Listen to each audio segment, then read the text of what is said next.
Yo, Anna, long time no see. How have you been? Who is this? Come on, that's cold. Did you forget about me, your fiancé? My fiancé?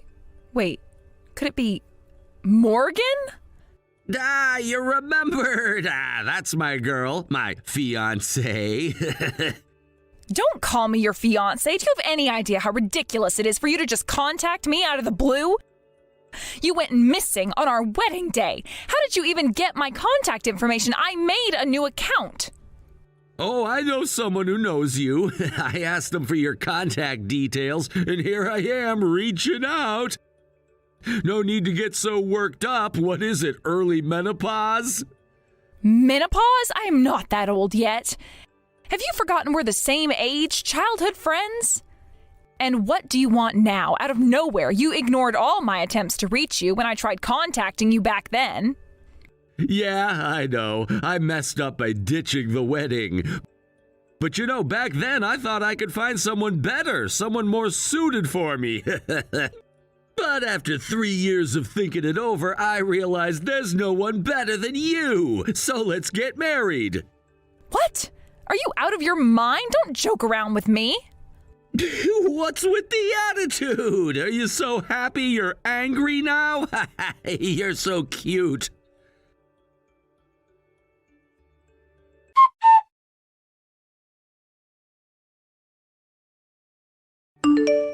Morgan, I'm sorry about earlier. I lost my temper. I was just so surprised and confused by your sudden appearance. Don't sweat it. It's natural to get overwhelmed by happiness when someone like me pops back into your life. Yes, I suppose the situation was just too much to handle all at once. I nearly lost my mind. It's quite overwhelming, to say the least. Yeah, well, if that's the case, I'll forgive you for all the mean things you said to me earlier. I'm a generous and kind husband, after all. So yeah, about disappearing right before the wedding to hit the bathroom and then vanishing into thin air, I get that was messed up. But you know, after 3 years, I'm finally mentally ready for marriage. Let's have the wedding tomorrow. Oh, I'm so happy. Thank you. Yeah, make sure you show up this time.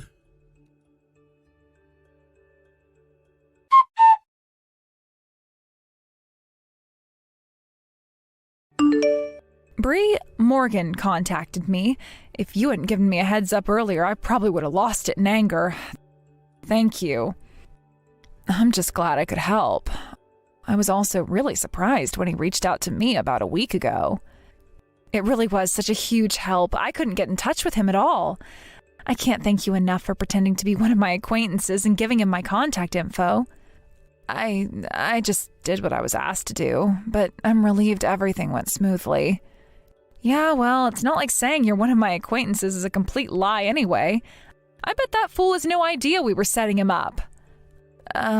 So what did he want from you? I mean, he wouldn't have asked for your contact info if he didn't have some kind of reason, right? Yeah, about that. He told me he wants to have a wedding tomorrow of all days. I could barely wrap my head around such an idiotic demand.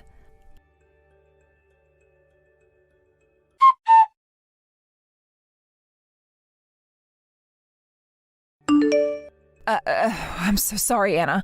I was so shocked that I accidentally broke a cup. I've been cleaning up the mess. Welcome back, Bree. Trust me, I understand how you feel. I almost threw my phone at the wall when I heard what he said. I can't believe you managed to stay so calm. I mean, I'm sorry for saying this, but didn't he ditch the wedding? On top of that, he never paid any of the alimony or the cancellation fees. Then he even took off with your jewelry and disappeared for 3 whole years without a word. And now he wants to get married? What is he even thinking? Yeah, when you lay it all out like that, it's absurd, isn't it? But believe it or not, I've decided to pretend to go along with the wedding idea. Wait, you're actually going to marry him? Of course not. I'm not that stupid. I'm just going to use this so-called wedding as a way to gather all of my relatives tomorrow. and I am making sure his relatives show up too. They were just as furious with him as I was. I'm planning for all of us to confront him together. I'm so glad to hear that. I was really worried for a moment. So I have a favor to ask you. Would you mind coming tomorrow and pretending to be one of my relatives? Me? Pretend to be one of your relatives? I think you have every right to be a part of this revenge plan, Bree. Thank you, Anna, but I don't think I deserve to be there. I appreciate your concern, but you've already made things right between us once, haven't you? And even though you were an accomplice, in a way, you were also a victim of that scumbag's lies. He fooled you just like he fooled me. Even so. Look, I'm going to take my revenge on him, and I'm not going to force you to help. But I know your tears and your apology when you broke down in front of me were genuine. That's why I'm inviting you. Whether you come or not is entirely up to you. Anna, why do you care so much about me? I'm the other woman who hurt you, even if I didn't know about it. Why? I don't know, to be honest. Maybe it's because in my own way I loved that idiot too, once upon a time. I guess I can understand at least a little bit what it feels like to be betrayed like that.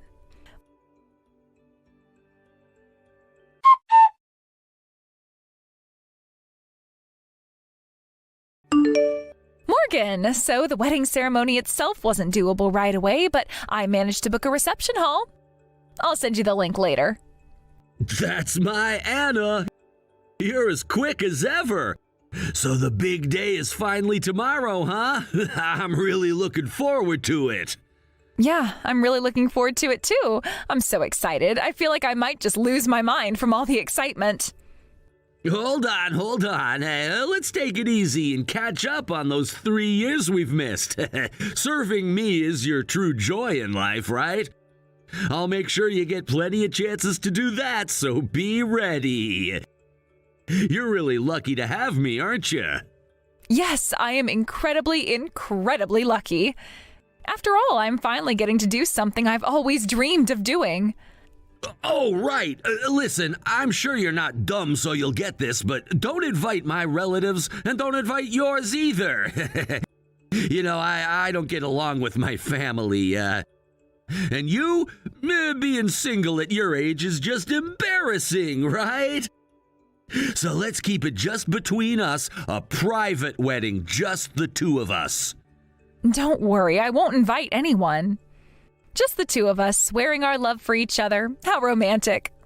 Yeah, I can't wait to make you my wife. But you know, you're getting on in years too, aren't you? It's gotta be embarrassing to wear a wedding dress at this point. Maybe we should just skip the ceremony and head straight to filing the marriage paperwork. No, we can't do that. Huh?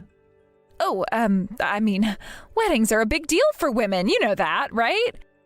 And besides, I've been looking forward to having a ceremony with you. I've been dreaming about it. I've got everything planned out, and I'm even going to surprise you. So let's have the wedding, okay? Pretty please.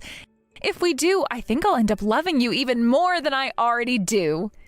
Well, if my bride is asking, I guess we can have a ceremony. Yay! I'm so excited.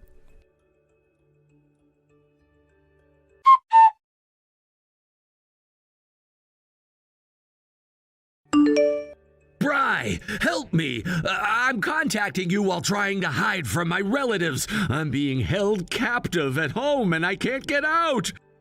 You're the only one I can rely on. Please help me escape. Why are you contacting me now? You really think I would help you after everything? You abandoned me. I didn't abandon you. I had no choice. Anna was getting in the way between us and I had to escape. Anna was getting in the way? What do you mean? Anna is such a controlling woman. Look at me now. I'm like a caged bird. She wants to trap me and keep me all to herself. She's gone completely crazy. You saw what happened at the wedding yesterday. You saw me being taken away. That's Even though I'm such a poor guy, no one is helping me. I fell right into Anna's trap. I can't believe she actually gathered all her relatives at the venue. She told me not to invite anyone. I was also called by Anna to be there, but Morgan, you got caught immediately. There wasn't even a choice to escape. But knowing you're here is a relief. This time, let's be together for real. I love you. You used to say you loved me, remember? Let's outsmart Anna, who keeps getting in our way, and find happiness together, just you and me. Are you serious? You think I would just drop everything and help you after you treated me like that? You disappeared without a word when I needed you. And now you want me to believe that we can just go back to how things were? It doesn't work like that. I know, I messed up, but I promise I've realized my mistakes. Anna was controlling everything and I didn't see any way out. I'm sorry for how I treated you. You have to believe me, I need your help now more than ever. How can I trust you after everything that happened? You think I would just forget how you left me in the dust? You don't get to just waltz back into my life because things got tough for you.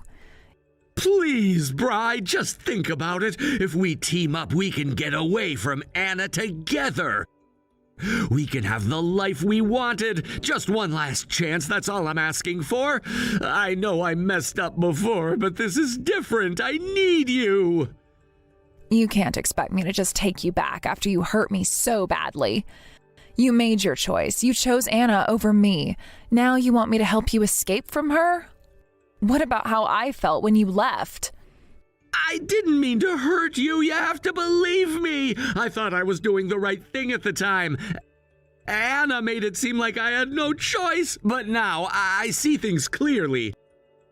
I need you, Bri. You're the only one who can help me break free from her grasp. Maybe I still have feelings for you, but you can't just expect me to jump into action for you right now.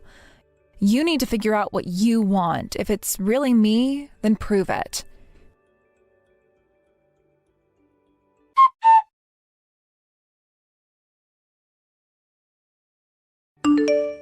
You traitor! You told them I contacted you, didn't you? Because of that, my phone got smashed. This is the only old smartphone I have left. It was a crucial means of communication for me, and you just had to snitch on me. Well, you were trying to sneak around and rely on your mistress while hiding from your parents. Of course I had to tell them. Morgan is contacting me and professing his love, begging for help, I said. It seems like there's no sign of remorse from you. Don't mess with me. You're just my backup, and now you're acting all high and mighty. So in the end, I was just your second choice, wasn't I? Yeah, that's right. I just thought our physical chemistry was good enough to make you a suitable partner. You should be happy that I took you seriously at all. Oh, really? But do you realize how pathetic it is that you can only rely on your backup? Right now, all your money and everything else are being controlled by your relatives, and you can't even leave the house. Yet you're still talking about eloping? Maybe you should take a good look at reality. Besides, calling me your backup is downright disrespectful. I was supposed to be your main partner. If I was your main partner, then help me. Can't you see how miserable I am being held captive? I don't feel sorry for you at all. You brought this upon yourself, but hey, you won't be locked up forever. What do you mean? Once you settle the alimony and everything you owe Anna and me, you'll be free. Lucky you. Are you in on this too? What do you mean, in on this? No one is on your side. But you know what? I actually want you to suffer. What? Oh, why would you want me to suffer? Well, I don't have the right to punish you. It's a fact that you hurt Anna, and I've been nothing but the bad guy in everyone's eyes. So I'll just sit back and watch you suffer from the sidelines. That's my revenge. You should regret not choosing me as your main partner. I loved you so much, but when I couldn't support you anymore, you just tossed me aside. So I hope everything falls apart for you. That's why I'll cooperate with Anna wholeheartedly. Damn it! How dare you turn against me being just a backup? How does it feel to be abandoned by your backup? Did you really think I'd come running to help you? Stop treating me like I'm some kind of joke. Oh, but if you find yourself with nothing left and nowhere to turn, just reach out to me. I'll happily throw you aside with a smile. Damn it! I won't give up. I'm gonna become free no matter what. Good luck with that. You're going to need it. You think it's going to be easy? You've burned so many bridges already. Everyone's watching you, and they know how you treated me. You think they're going to help you out now? I don't care. I'll figure it out. I'm not gonna let this situation define me. I deserve to be free to live my life on my own terms. You keep telling yourself that, but deep down, you know the truth.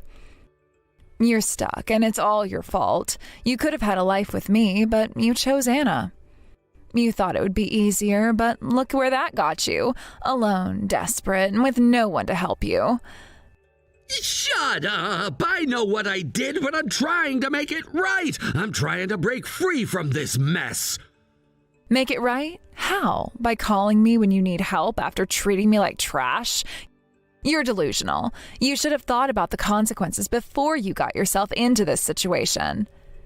Maybe I was foolish, but I'm not a bad person. I just wanted to be happy. Happy? You think running back to me now will make you happy? You'll just be unhappy again, and then what? I won't be there to pick up the pieces this time. Why are you being so cruel? I thought you cared about me. I did care, but you threw that away. Now it's my turn to make you see what you've lost. You wanted to play games, and now you're getting played. I'm done being your backup plan. Please, Bri, I'm begging you. Don't do this to me. I need you. You had your chance, Morgan. You made your bed. Now lie in it. You think you can just come back and everything will be fine? Not a chance. You're going to have to learn this lesson the hard way.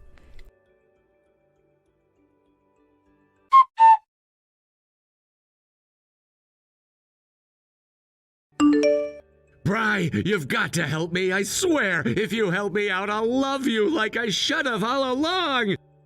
I'll make you my number one, and you won't ever feel abandoned again. Just cooperate with me a little, will you? Really? Do you think I'd jump at the chance to help you after everything you've put me through? You think I just forget how you tossed me aside? Did you really have no self-awareness? I mean, obviously not, since you're relying on someone you abandoned. How pathetic. Wait, hold on. I'm not talking to you. It's Anna I'm addressing right now. She's the one who's been behind all of this. Oh, sweetie, it's me replying to you right now. I know you're on a secondary device because you didn't have my contacts saved. Isn't it just adorable how desperate you are? But really, I have to say, I feel bad for you. Your parents broke your phone, so it makes sense why you couldn't contact anyone. But look at you. You managed to have Bree's number stored on this device. You really were using this one for your little escapades, weren't you? Anna! You're the reason I'm stuck in this mess. Now I can't even leave my house. I have to report to my room just to go to the bathroom. This is worse than prison. You disappeared when you were supposed to go to the bathroom, didn't you? You've really made a mess of things yourself. Damn it, I can't even talk to you without losing my mind. Get Bri back on the line. Aw, are you really missing Bree more than me, your fiancé? If you're so heartbroken, I can increase the amount of alimony you owe me. What? You can't be serious. I'm not paying a dime. Your refusal doesn't matter, darling. It's done deal now. If you can't pay, I'll just seize all your assets. But I have a feeling you don't have much left anyway. You were always just after my money, weren't you? It looks like you were borrowing quite a bit from Bridget, too. What do you mean you're in cahoots with Bri? I had no idea you two knew each other. Of course we know each other. To me, it's all about getting the alimony you owe. After you vanished, there was quite a bit of chaos. You went off the grid, and I needed to find out where you were. You did a background check on me? Are you saying you hired a private investigator? Exactly. Thanks to that, I discovered so much, including the fact that you had Bree as your side chick. As soon as I found that out, I contacted my lawyer and got in touch with Bree. She was quite surprised to hear from me, especially after being cut off from you. So you're telling me you brainwashed her into this? That's how it is? Huh? Brainwashed? No. That's not the case at all. But yes, Bree did seem a bit out of it at first when I told her I was your fiancé. She'd been so wrapped up in you that she really struggled to accept the reality of the situation. I mean, she unleashed some really harsh words at me, but deep down, I think she knew she had been discarded. What? How do you know that? By the end of it all, she was in tears, apologizing to me. She was practically begging for forgiveness. It was heartbreaking to watch, truly. Seeing someone like Bree who genuinely fell for you just fall apart like that because of your actions, it hurt me too. Why are you trying to make me feel guilty here? I'm the one who's been wronged. Excuse me? Your situation is purely your own doing. Don't play the victim here. You betrayed her trust, and it's ridiculous to see you try to turn this around on someone else. Besides, do you remember how young Bree was at the time? She was still in school when you were taking advantage of her. So what? You made her pay you alimony? Of course. Bree went to her parents and borrowed money to pay me. It's pretty sad, really, that you've put her in this position. Did you really take advantage of her like that? You have no heart. Look who's talking. You took advantage of her and treated her like a toy, and now you act like you care? Please. And just to be clear, the reason I accepted alimony from her was to respect her feelings. She came to me very earnestly. What are you talking about? Listen, I may have been a victim too, but I didn't want to be a cruel person in this whole situation. I considered refusing your request and putting you in a difficult spot, but Bree was so earnest in her request. She told me I was in love with him, even though I should have noticed that he was married. I realize this is something I need to own up to. Can you believe that? She was so young and still so naive. Her determination moved me, and so I decided to respect her wishes and take the money. But she's just a kid. You shouldn't have let her pay. Oh, please, don't give me that nonsense. You made her pay too, and you threw her away like trash. You are the worst. So does that mean Bri doesn't love me anymore?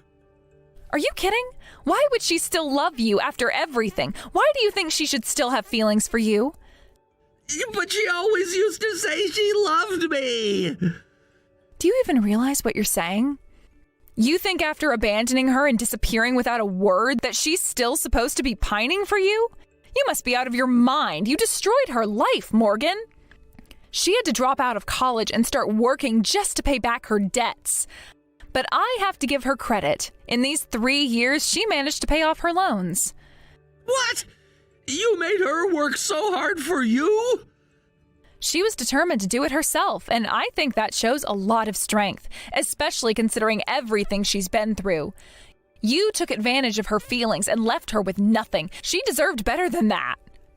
Then why are you still here, Anna? Why not just let me go?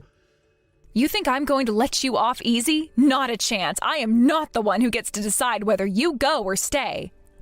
You broke my heart and destroyed everything I had planned. I'm not going to let you just walk away without consequences. What are you talking about? You're the one who wants revenge, right? What do you even want from me? That's simple, really. I want the money you owe me for alimony and the cancellation fees for the wedding you bailed on. Plus, I want everything back that you stole from me. You're going to pay for all of it, and I'm going to make sure you suffer for what you've done.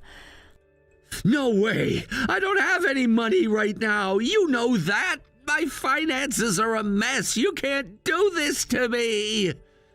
I couldn't care less about your finances. You have no say in this anymore. Your income is going straight to me for all the pain you've caused. But I'm broke. How am I supposed to pay you anything? I need to survive. Survival is no longer your concern. Your parents have agreed to keep an eye on you, and I'm getting reports on everything. You can't even breathe without me knowing about it. What do you mean? You're monitoring me? You can't be serious. Of course I am. I'm keeping tabs on you because I don't trust you. And guess what? I knew you were trying to reach out to Bree all along. I was ready for it.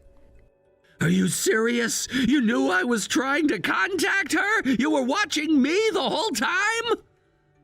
Yes, I was. I had a feeling you would try to contact her, so I made sure to keep your little device intact. I didn't want you to reach out to her in any way that could harm her or put her in a difficult position.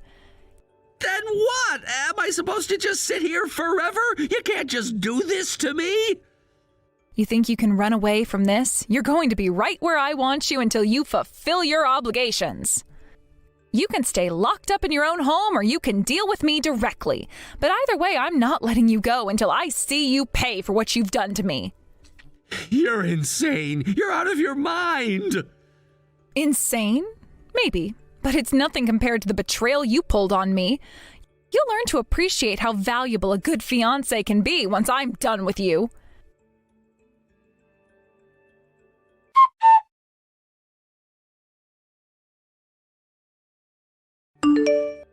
Anna, this is really bad. You have to help me. If I get caught, I don't know what'll happen to me. Are you okay? You managed to escape from home, right? You shouldn't have run away. If you'd stayed, those scary debt collectors wouldn't have bothered you. How do you know those guys came to my house? Surprised? Well, I'm the one who called them, actually. What do you mean? I told you I hired a private investigator to find you. I also know that you got involved with loan sharks, you know? And on top of that, you were using the money that Bree gave you to spend it on hostesses. It's honestly appalling. I've heard you racked up quite the debt at those places. That's why I told those scary guys where to find you. But honestly, I didn't realize how many places you'd borrowed money from until I started checking. I couldn't cover it all by myself, so Bree helped me contact some of the nightclubs you've been frequenting. We've been going around to the places where you've defaulted on your payments these past few days. What? You found all this out in just a few days? Of course, Bree was exhausted by the end of it. There were way more places than we expected. Damn it! No way! I'm going to escape this! This is my hometown! I can hide anywhere around here! Wait a second. Did you even think about why I was deliberately letting you use a secondary phone? What? While you were in the restroom, I had someone install a location sharing app. You're in the park right now, aren't you? I've already informed those scary guys about your location. You should just give up already. What? No way, you've got to be kidding me. Oh, it's too late for you to run now. They're probably just about to show up. You're probably hiding behind some playground equipment, right? You should look around. You're surrounded. Are you serious? There are tough-looking guys surrounding the park. This is bad. I can't escape like this.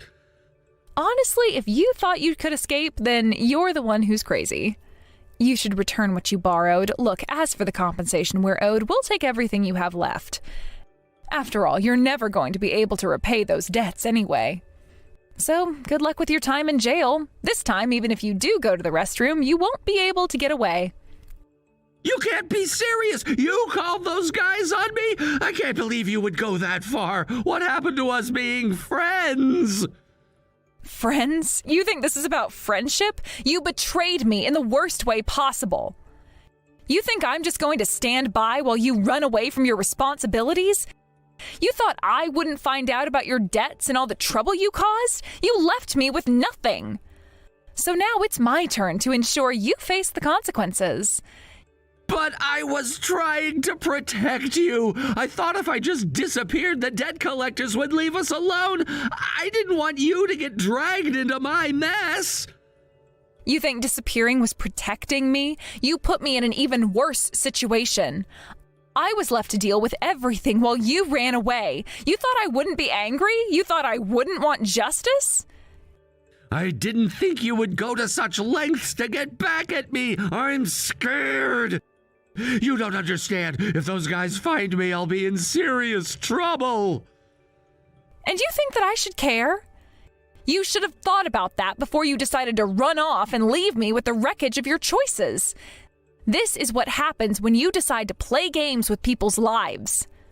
I was young and stupid. I made mistakes, okay? We all make mistakes. Can't we just talk this out? Maybe there's another way to handle this. Talk? You think talking will fix everything? You think after everything you've done, we can just sit down and have a chat? I am done with your excuses. You're going to face the music now. I never meant to hurt you. I just didn't know how to handle it all. Well, now you'll have to learn how to handle the fallout. This is your chance to face the consequences of your actions. No more running, no more hiding. Just you and your debts. Please, Anna, don't do this. I'm begging you. It's too late for begging. You should have thought about this before you decided to take everything for granted. Now it's my turn to make sure you understand what it means to be held accountable. I can't believe this is happening. How did it come to this? It's simple. You made your choices, and now you'll deal with the consequences. You thought you could escape your responsibilities, but I won't let that happen. Not now, not ever.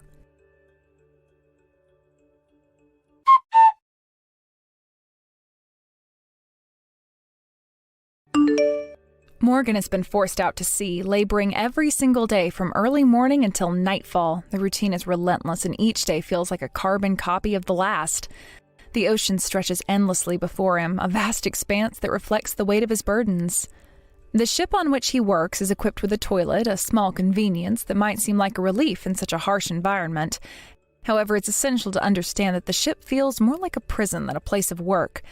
The environment is cramped and confined, akin to being locked in a small room where freedom is merely a concept that remains out of reach. Each time Morgan boards the vessel, he knows he's stepping into a world from which there is no escape. He can't simply disembark whenever he pleases. He's subject to the demands of the sea and the pressures of his work. The idea of freedom is almost laughable when he considers his situation. When he returns home after long hours of labor, he's not greeted with the warmth and comfort, but rather finds himself locked away in a small cabin. This existence feels increasingly oppressive, and it seems that he's living solely to repay his debts, a thought that weighs heavily upon him.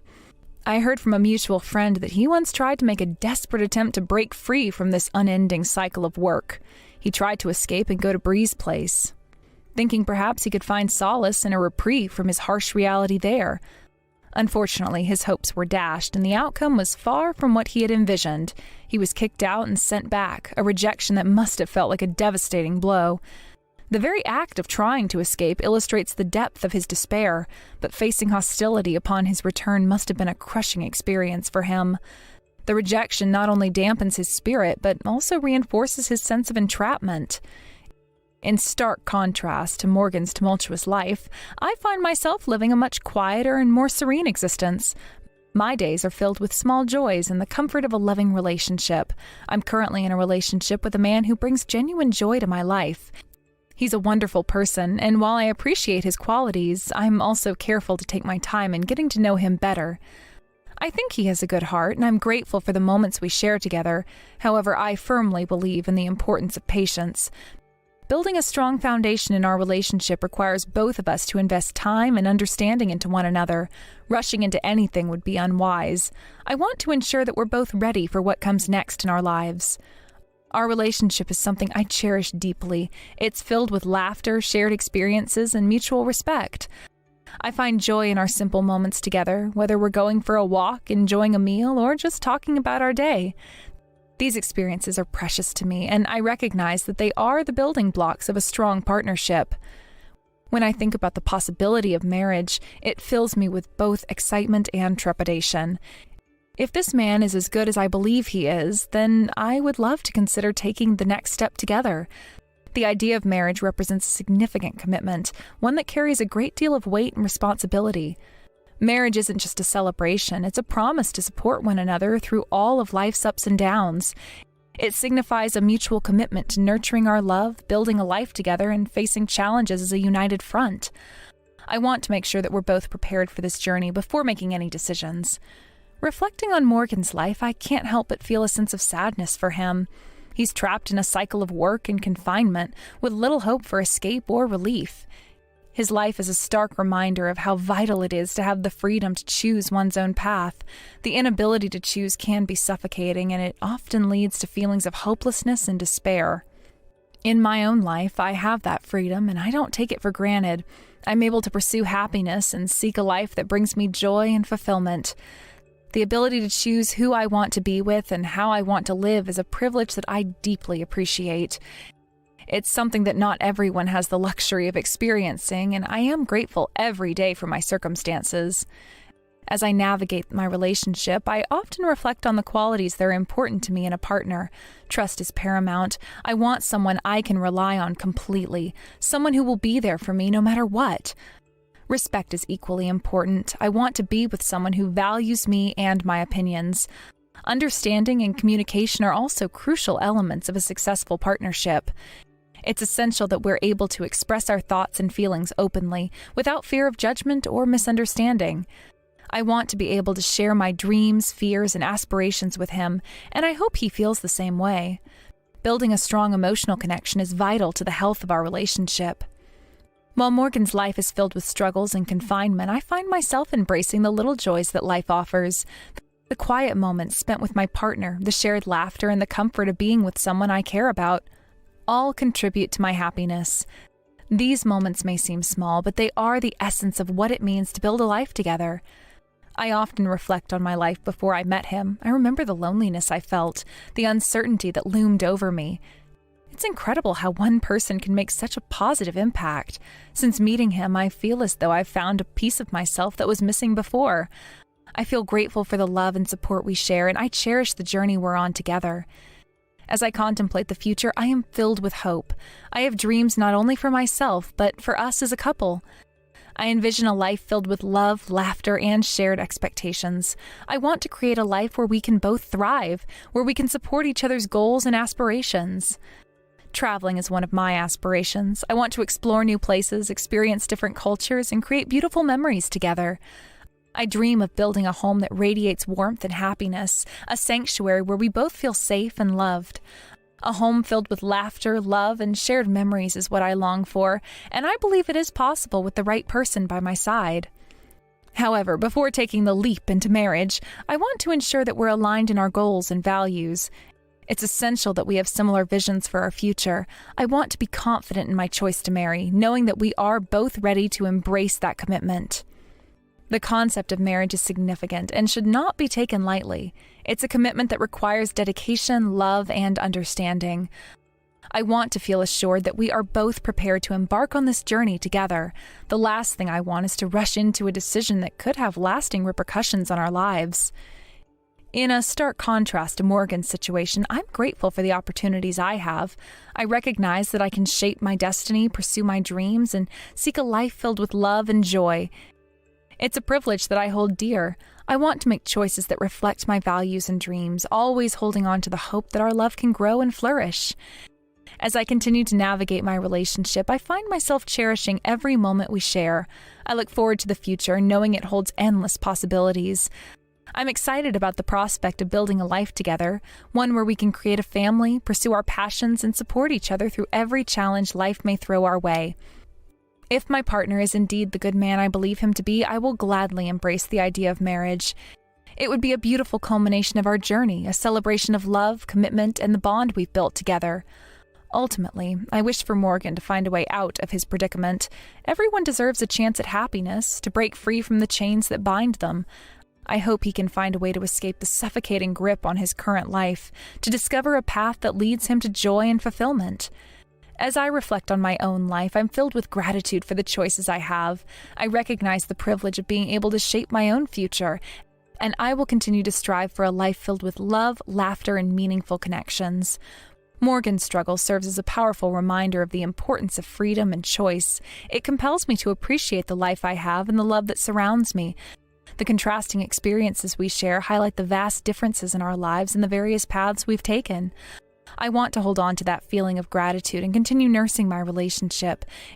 It's essential to remain aware of how fortunate I am, especially in comparison to what Morgan is going through. As I envision our lives, I can't help but think about the commitment I want to make to my partner. It's about more than just love. It's about building a life together, supporting each other, and being there for one another in times of need. If we can navigate the challenges together and maintain open lines of communication, I believe we can create a beautiful future. I want to be there for him, just as I hope he will be there for me. Hey, is it true that Julie's coming to visit us tomorrow? Why didn't you tell me sooner? She called me a few minutes ago, but I told her I didn't know anything. Yeah, she's coming tomorrow. So what, is there a problem? Yeah, there's a problem. Did you forget that you promised to take Mia to the zoo tomorrow? We already bought the tickets and everything. Does this mean that you're going to take Julie instead? Why do I have to take her? You can take her yourself. I'm gonna stay at home with my sister tomorrow. She's my baby sister and she's pregnant. I don't have time to be going to the zoo when she's due to give birth. Don't waste my time with stupid stuff like that. If she's due to give birth, then why don't you go and visit her instead? Why make her come all this way? If she's more important to you than your own daughter, then why don't you be a little bit more considerate about her condition? Huh? What the hell are you talking about? Why should I go to her? She's coming to live with us. Huh? It's better for her and the baby if she gives birth in the suburbs rather than the city. So she's coming to stay with us until she finds a house here, so that she can raise the baby in a better environment. Wait a minute. You never told me anything about that. She's coming to live with us from tomorrow and you're telling me now? Why do I have to tell you? It's not like I need permission to let my little sister live with us. This is my house and I'll do what I want with it. I don't need you giving me your opinion. Of course you do. I'm your wife and I live here too. You can't be serious if you think that you don't have to respect my wishes. You can't just decide things like this without me. We need to decide these things together like a family should. Alright, so what? You're saying that Julie just shouldn't have her baby? That she should have an abortion? You're jealous because Julie's younger and prettier than you, and because everyone likes her and not you. So you want to deny her a place to stay? You should be ashamed of yourself, Hazel. What? When did I even say that? Why would you even think that's how I feel about Julie? You've gone above twisting my words. All I said is that you should have let me know that you were planning on inviting your sister to stay with us and asked me how I feel about it. I think anyone would be angry if their husband or roommate suddenly invited someone to stay with them long-term without telling them. No, that's just you. You're being selfish. You're a woman, so you should understand prioritizing pregnant women. Why can't you just be a little more welcoming?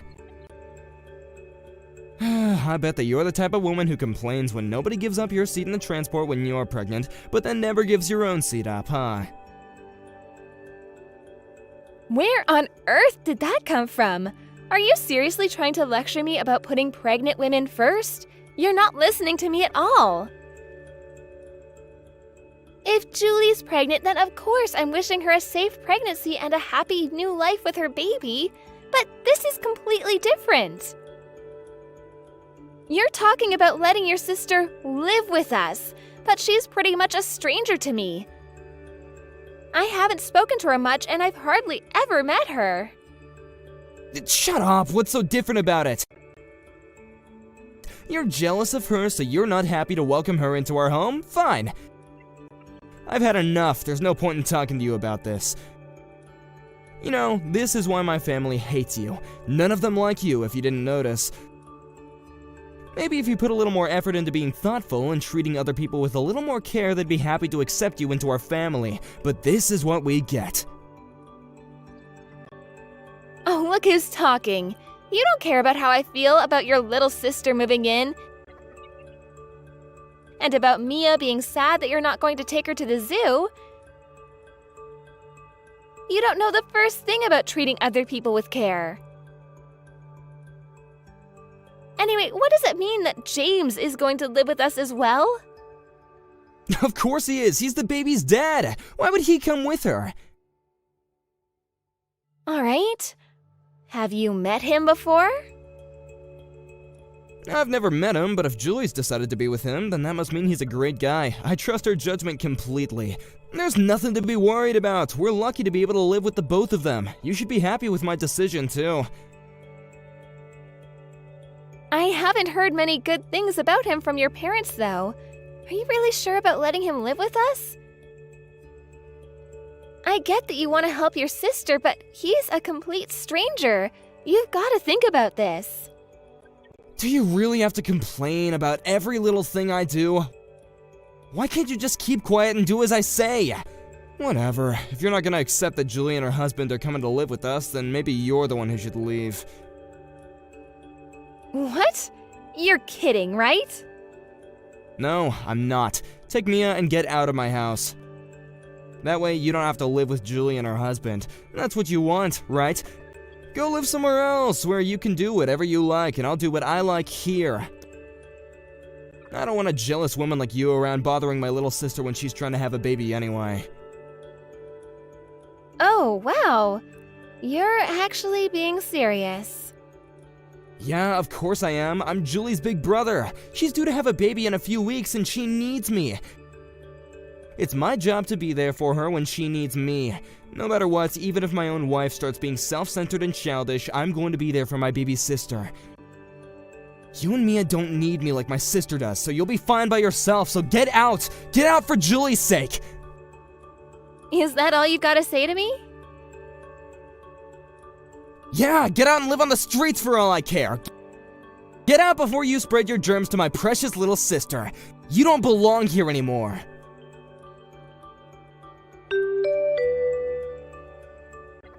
Hiya, Hazel. This is Julie. You know, Tim's little sister.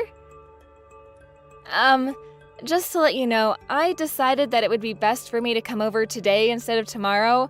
Like, tomorrow's gonna be so hot, so I'll see you tonight, okay? Great. What? You're coming over tonight? Yeah, we got on an earlier train because we found a cheaper ticket, and so, we got to the train station much faster. I'm totally tired out. So I was thinking, maybe you could prepare dinner for me and James. Oh, and make sure it's something really delicious. We'll be there in half an hour, so it would be great if dinner was ready as soon as we got in. No pressure or anything, just I'm really hungry, and you don't want to upset me. I'm pregnant, you know. I'm, so emotional. You're gonna be here in half an hour? That's gonna be a little difficult, Julie. You should have warned me. Fine. Then I'll have a bath first, and then dinner after. Simple. Do you get it? You can cook something up while I'm having some me time. Now I've warned ya. Happy, miss, you should have warned me. Ugh, you're just so annoying. I'm hungry, so I'm not gonna wait any longer for you to get moving and work on dinner for me and James, okay? Okay. Hang on a minute. Can you listen to what I'm saying for once instead of deciding things on your own? I'm having dinner with Mia right now, and if you want a decent meal, I'm gonna have to go out and buy more ingredients. That's going to take a lot longer than you think. Are you serious? Don't you have anything? Oh my god, how useless can you get? Ugh. I wasn't expecting anyone, so I don't have anything right now. If you really want me to make something while you're in the bath, why don't you just buy some stuff from the supermarket on your way here? That way, you can choose what I make for you too, without me having to guess what you might want. Ugh, as if. You're gonna make me go and buy stuff for you? Don't you know that I'm pregnant? Why would you say something like that to me? You're so horrible. You mean buy stuff for yourself? I'm just asking you to buy the ingredients for the dinner you want me to make for you. I think that's only fair, especially since I didn't know you were coming to live with us until a few hours ago. Besides, you're coming with your husband, aren't you? You're not alone, so I can't imagine why it would be so hard to drop by the supermarket. It's not out of your way. Oh, wow. Now you're gonna try to use my husband as your slave. Oh my god, you're so much ruder than I thought you would be. I mean, I thought you would be happy that we were coming to live with you, but now? I've seen your true colors. I can't believe you're this arrogant. Ugh. I am so not surprised that everyone hates you. Really hates you. You don't know how much our family hates you. They never wanted Tim to marry you, you know. Now I know why. You're calling me arrogant? You and your brother are so alike. You don't realize when the things you say come bouncing back to you. Fine. Then how about I make something stir-fried? It's the quickest thing I can make with the stuff I've got in the fridge. Really? You're gonna make something stir-fried? Yeah, it's quick, but it's so poor. I want something healthy. I'm pregnant, you know? I need something good for this baby, not cheap. I'm coming all this way to stay with you guys, so why don't you get sushi or something? It's so much healthier and doesn't have as many calories too. I mean, I get that some people might not like sushi, but you should take care of your weight too. You shouldn't just let go when you get married, right? Alright, then will you be satisfied if I order some sushi? I'll phone a place I know, so do you have anything in particular that you want? Oh my god, sushi was just an example. You don't actually have to order sushi. Seriously, can't you, think for yourself? I thought you were a little smarter than that, Hazel. Oh, I know. I bet that you're really bad at your job, too. I'm right, aren't I? I'm always right. Alright, well, I've thought about it, and I think sushi is the best way to go, so I'm gonna order sushi. Ugh, you're really bad at this, aren't you? You can't even make one decision on your own. Can't you be a little more thoughtful? Just to warn you, James is really picky about his sushi, down to the last grain of rice picky. We only eat brown rice, and it's gotta have avocado and no cream cheese. If there's anything wrong with the sushi, James is gonna be super mad. Totally out of his mind mad. You don't want to deal with James when he's angry, so I really suggest you take care not to annoy him. Especially since you're already annoying me, which is but I'm an angel. Is that so? Is that all you have to say? Ugh, you're so boring. Anyway, we'll be there soon, so have something ready for us, Kay? Oh, yeah, and don't forget to get the bath ready for me. I don't want it to soak in a dirty bath after you've used it, so make sure you give it a good clean. A really good clean.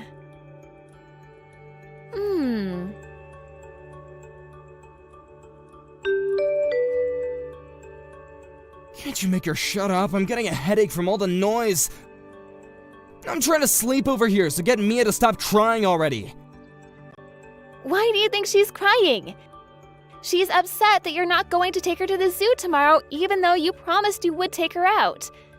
It's the first time you've promised to have a full day with her, and she was really looking forward to it, so of course she'd start crying. Besides, I was the one that had to tell her because she was asking if Julie was going to come with us. Why don't you come out and apologize to her and explain why you're not going to take her to the zoo? I can't believe you. How can you sleep at a time like this?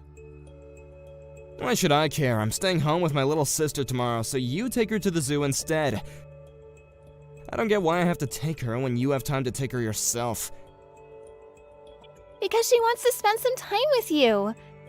She wants to have a fun day out with her daddy. If you don't understand that, then I'll leave just like you told me to and never come back. I'm going to give Mia the happiness she deserves. She doesn't deserve to be disappointed by you like this. What? Are you actually being serious? You're gonna leave? Yeah, I'm being serious. Why would I stay with a man that can't make some time for his own little girl? I don't want to see Mia crying like this anymore. It's best for her if she just forgets about you. I've already prepared the divorce papers, so make sure you sign them tomorrow morning before I leave with Mia. I'm not spending one more night at this house. Do what you like, but I'm warning you, once you leave, you can't come back. I'm not helping you even if you come begging for me to take you back. Sure, I'm absolutely fine with that. I hope you understand that the same goes for you too. No matter what happens with those two, don't come calling to me. I hope you get on well with your new roommates. Yeah, I will. It's my first time meeting James, but he really is a nice guy. I think we'll all get along just fine. He can hold his liquor, and we have the same interests too. I think I'm gonna have a lot more fun living with these two than I ever did with you and Mia. You and Mia will just get in the way here, so you're right. It's best that you leave and never come back. That's what I was planning to do. So, you accept the divorce? Yeah, it's the best idea you've ever had.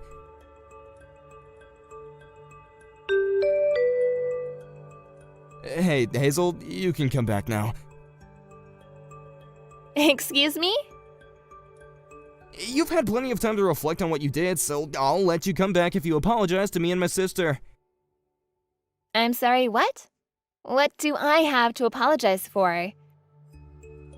You really think I'm coming back? That's hilarious. I don't have any intention on getting back together with you. Mia and I are so much happier without you. What? But you were the one who was asking me if I was being serious when I told you to leave. Now I'm saying that you can come back, so you should be happy. I was shocked that you told me to leave, but once I saw how upset Mia was about the zoo, I decided for myself that it was best that we leave, and that hasn't changed. If anything, I was happy that I was given the chance. I feel so much better now that we're away from you, and Mia no longer has to get her heart broken by you. And it's the best thing I ever did.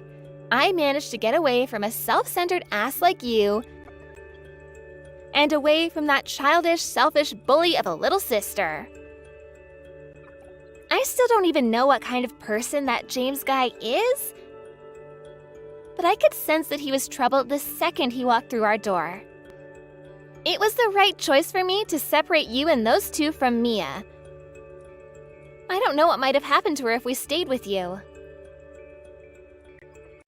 Hey, you don't want to go that far. Don't insult me just because you found an apartment out of state and think you're safe. Don't get ahead of yourself, Hazel. Anyway, I'll forget what you said, so just hurry and come back. You're lucky I'm even giving you this chance. I'm not coming back, Tim. There's nothing you can say to convince me to get back together with you. Anyway, why are you so bent on getting me back? You're the one that wanted me out and wanted to live with your little sister. What changed? I don't have any money, so please come back. I've told you the truth, so will you just come back? How much more do you want me to beg? You want me to come back because you don't have any money? You've got to be joking. Why should I care about your financial situation? We're not married anymore. Deal with it yourself. It's not my fault. Julie and James were supposed to pitch in with the bills and stuff. That's what we decided when they moved in. But it's just that, well, James wasn't so happy with that idea. Huh, I knew it. Do you remember me asking you if you had met him before you offered to let him live with us? But you said that you trusted Julie's judgment, remember? I knew that he wasn't the type to go out and work for himself. He's much too arrogant and too aggressive to be able to cooperate in a work environment. I know I was stupid. I wanted to hit myself for not realizing what kind of guy he was sooner. I really do regret letting him stay with us. But that's why I'm asking you for help. Why can't you understand that?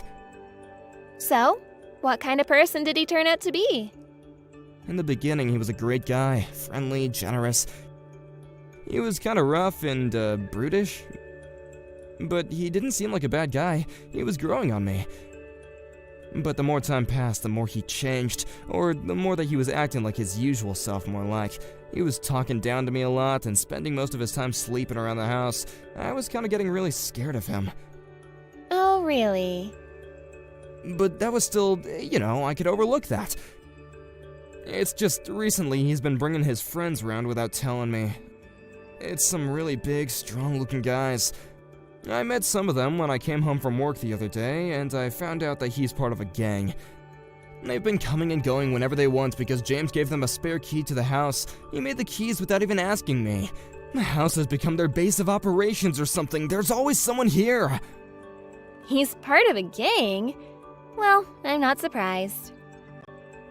Listen to me, Hazel. I tried to get away in the middle of the night. I planned it and everything. I worked out what times that James would definitely be sleeping, but he found me. I was so scared that he might do something to me, but he told me that I had to fund their activities if I wanted to be forgiven.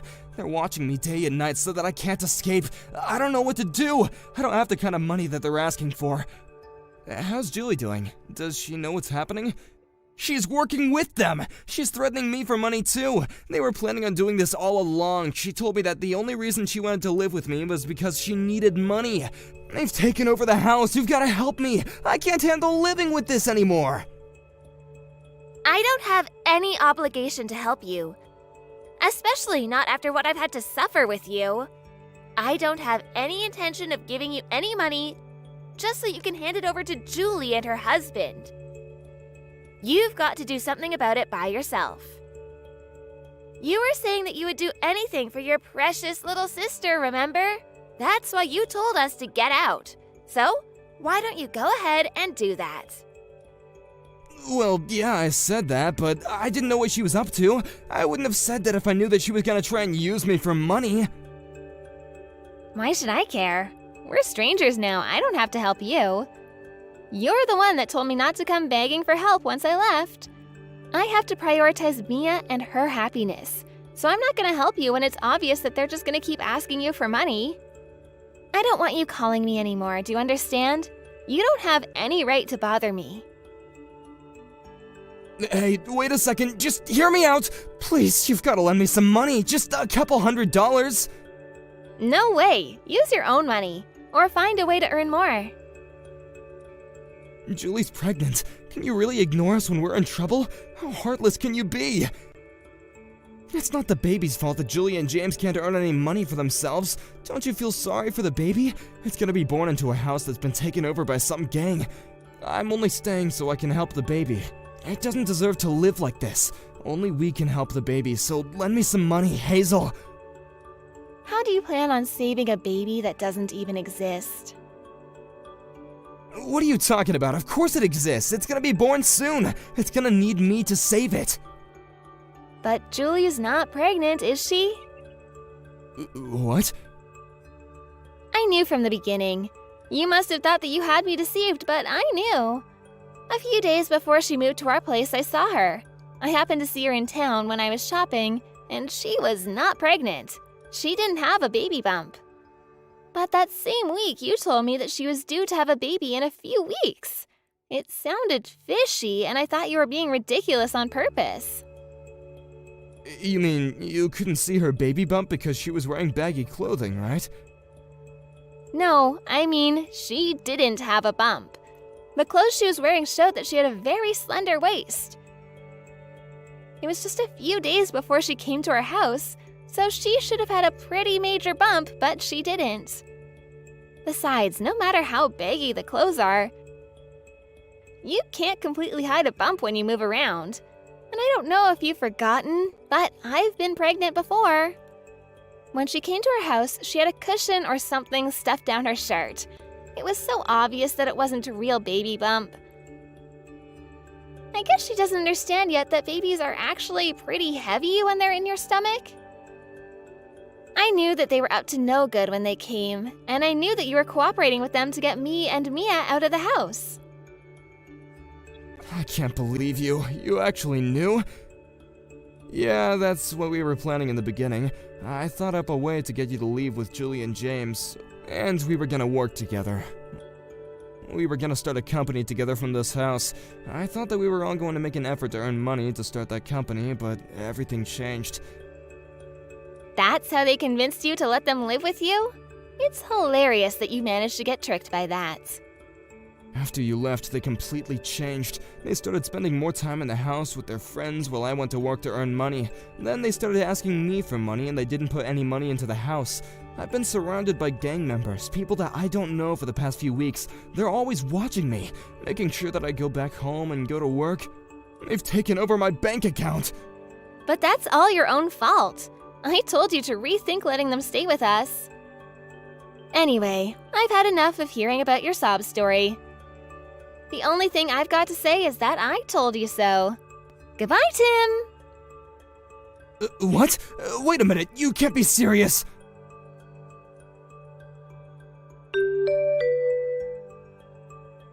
Hazel, please answer the phone just this once. I need to talk to you.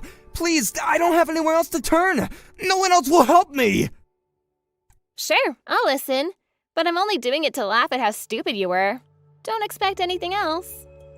Really? Finally. The truth is I managed to get out of the house and I'm on the run right now. But there are some guys after me. You've got to hide me at your house. You're being dramatic, Tim. But Mia's here, so I can't let you in if you got some gang members after you.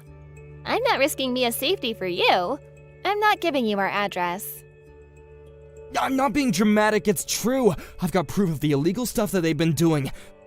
I found something a few days ago and managed to smuggle it out. They've been using that house as a base for their crimes. They've been selling some stuff. Whatever, I don't want to know. Why don't you go to the police? You can get them out of your house by having them arrested. If you've got proof, then it'll be easy. I'm an accomplice and I'll be arrested with them. How can I get rid of them without going to jail?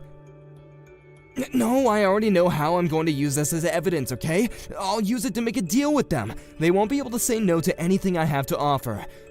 That's why I need you to let me stay with you, so that I can have more time to prepare before I make my deal with them. Please, otherwise they'll catch me before I can fight back. Fine. Then come to the address I'm going to send to you. Hazel, thank you. I owe you a lot. I am so lucky having you. Hey, what are you doing? Why did you run away? Hey, give me back those documents! I need them to make my deal with the gang! Give them back! What are you planning to do with them? I'm going to take this to the police. If I do that, you, Julie, and James will all be arrested, and I won't have to worry about anything.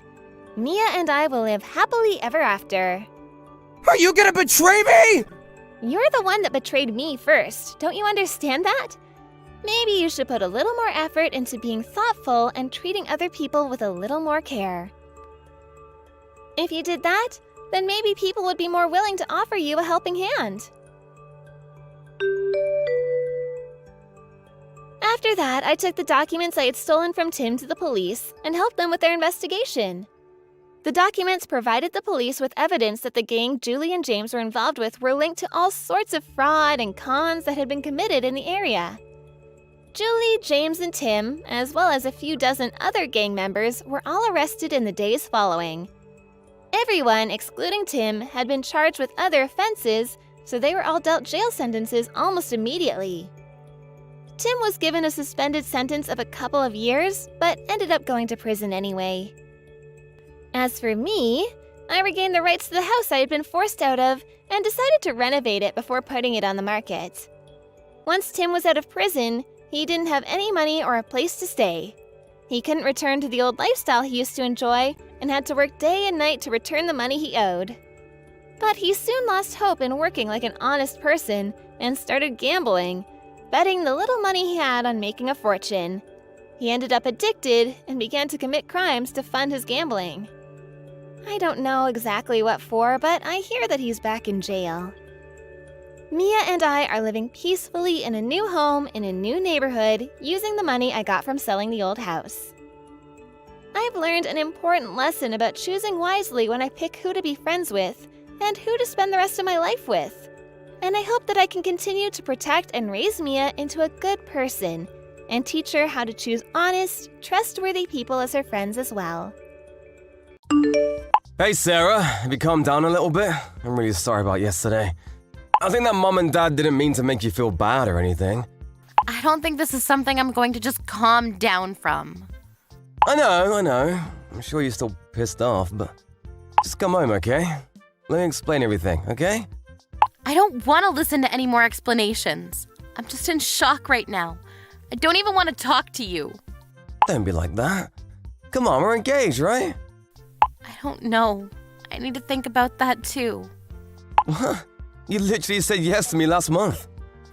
But if I had gone to your parents' house before you proposed to me, I might not have said okay to it at all. What the hell is that about? You're saying that my parents are the problem here? All this over something that may have bothered you at my parents' house. You're gonna throw out the engagement over that? If you marry, that means that our families will become families. I don't think I can do that kind of thing, to be honest with you. Don't be like that. As far as yesterday, my parents definitely had some faults. I want to explain everything, so just come home, okay? Besides, I'm literally apologizing right now, okay? I don't think it's something I can just forgive you after a little bit of apologizing. Just because you apologize doesn't really change anything either.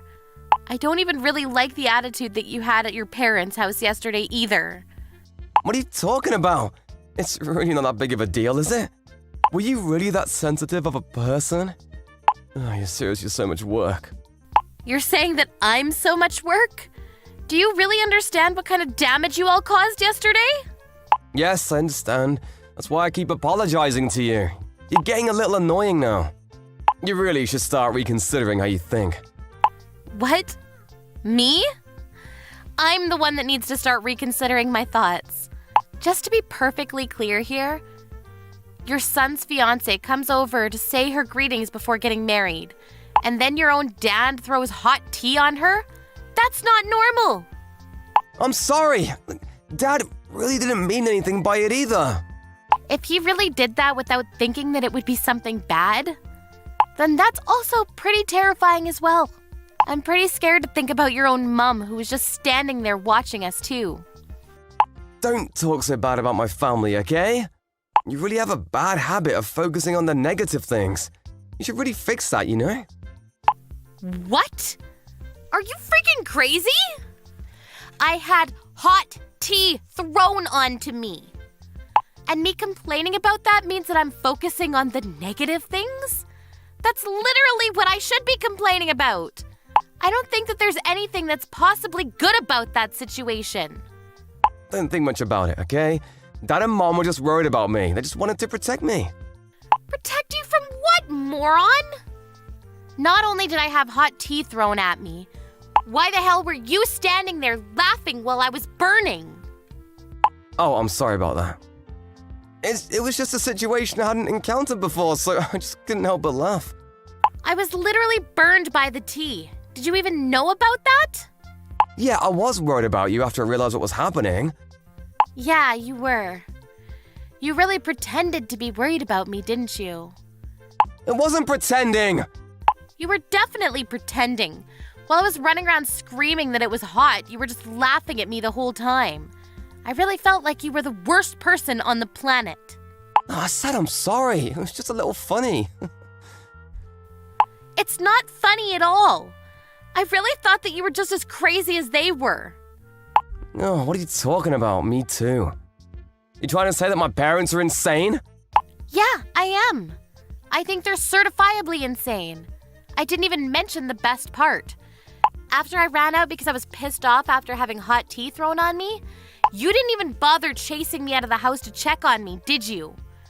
That's when I knew that this wasn't going to work out.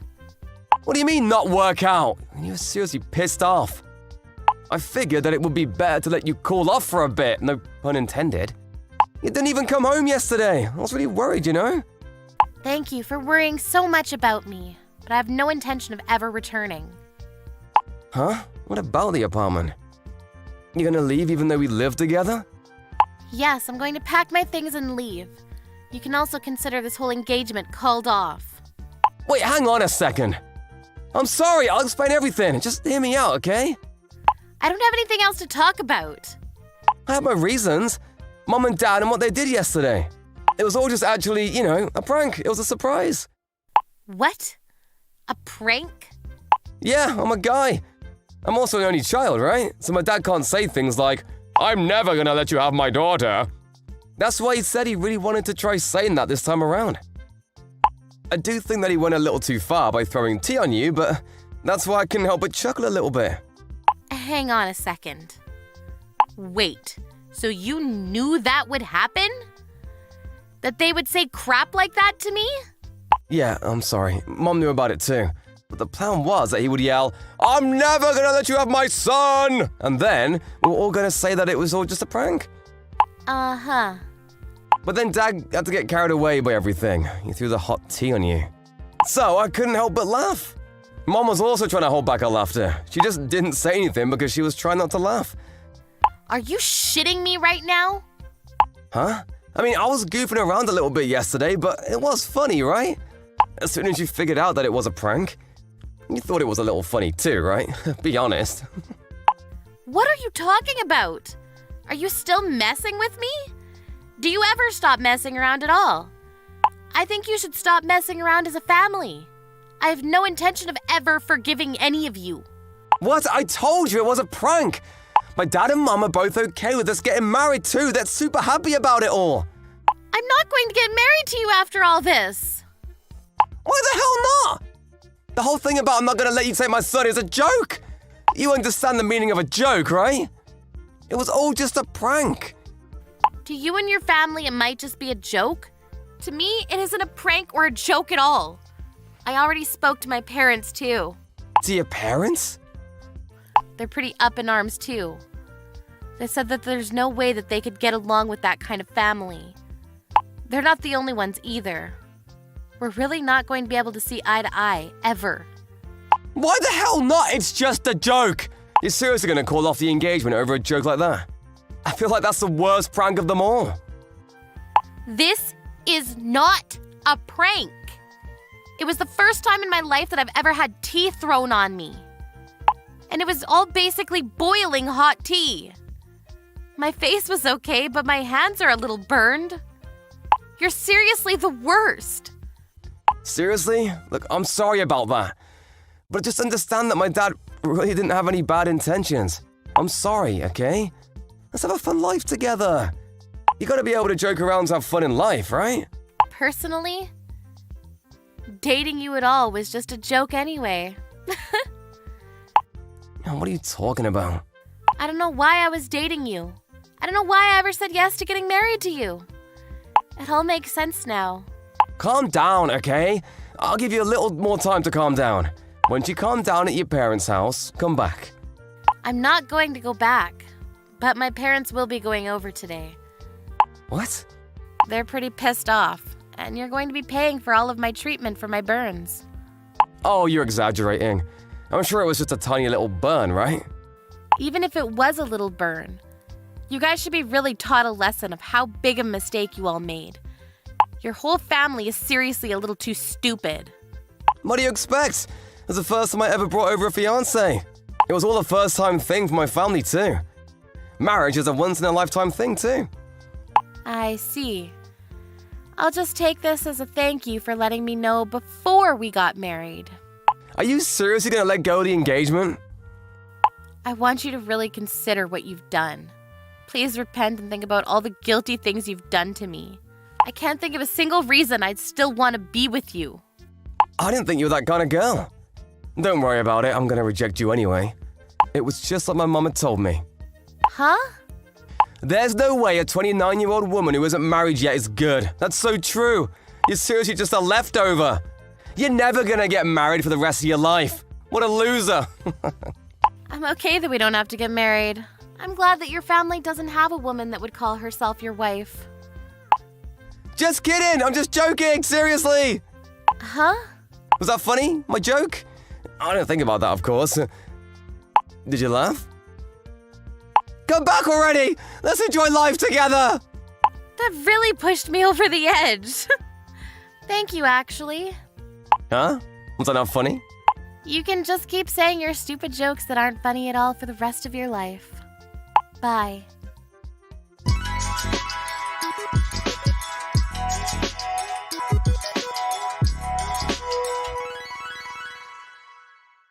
Sarah's parents went to Christopher's house after that. They demanded an apology from them.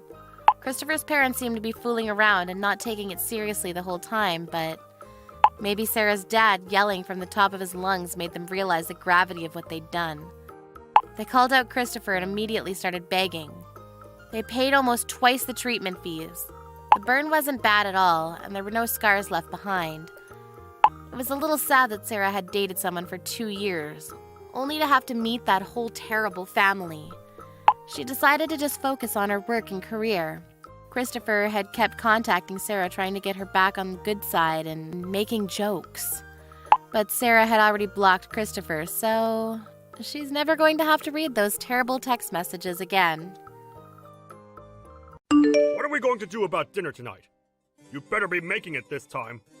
Last time you were on a business trip, and you never were home to do any of the chores. Do you think it's a good time for you to stop trying to piss me off all the time? Do you think you can stop talking to me like that? You've always been talking to me like that, and it's already made me more than unhappy with you. Why should I? It's my right as the man of this house to be able to boss you around however I'd like. Sure, but I'm telling you that I hate it, so would you stop? And also, when I'm around the house, I'll do my best to get any chores done for us. But recently, I've been very busy with work and haven't had much time to be home to take care of things. So I want you to show a little understanding with that. Understanding? What are you talking about, Anna? Why would you want that from me when it's your fault that your work is busy? What do you mean by that? Your work and me have nothing to do with one another, right? You're my wife! And so, the only relation anything has with me is you doing your job here, in the house. But if you can't do that, would you rather us get divorced? You know dang well that if you were divorced by me, you'd be screwed! You said the same thing yesterday, that you were filling out the paperwork, right? Were you being serious? Do you think it's okay to think of that even when you're not as upset with me? I just want to let you know that I can have you thrown out of here whenever I please. And if it does happen, I want it to be quick for us. After all, a woman like you is barely of any use to me. So, if you continue to not get the housework done for me, then throwing you on the streets should be enough to teach you a lesson. Even though I have a job of my own that pays about the same pay as you? And I'm working it just as much as you do. I've been getting most of the housework done, right? What I'm trying to say is that you don't even bother to do anything to help at the house like I do. Yet, even with you giving nothing to our relationship, you sit there whining and complaining about all the hard work I've done. You call it complaining, but to me, it's trying to get you to do your job. After all, it's well known that all the housework needs to be done by the wife. So could you stop trying to blame me for doing what's right? But if you can't seem to get a handle on things, I'll just have to throw you away before you make me too embarrassed. Well, life would be a lot better without you around, you pain-in-the-butt wife. Well, if you're gonna go as far as that, then maybe we are finished. I understand what you want now, so I'm quitting my job as your wife. Oh, you're really going to quit now? Well, maybe if you stop talking back to me like this all the time, you'd have time to think about why I'm right. Do your job from now on. You have to make sure you do as your husband says. I mean, that's the only reason I married you in the first place, Anna.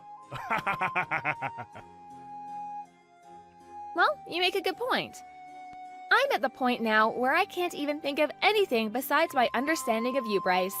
So, that's what we'll do then? Go ahead! This better mean you listen to everything now, right? No, that's not what I was talking about, but I'm saying that I'll do as you've asked so that I can make you happy. And so, that's what I'm gonna do. Alright, already, just get home right now! If you have enough time to talk to me like this, then you must be finished with your work over there. So hurry home now! I need my dinner! When I'm finished with my work, I'll come home. That's what everyone does, right? I'll see you later.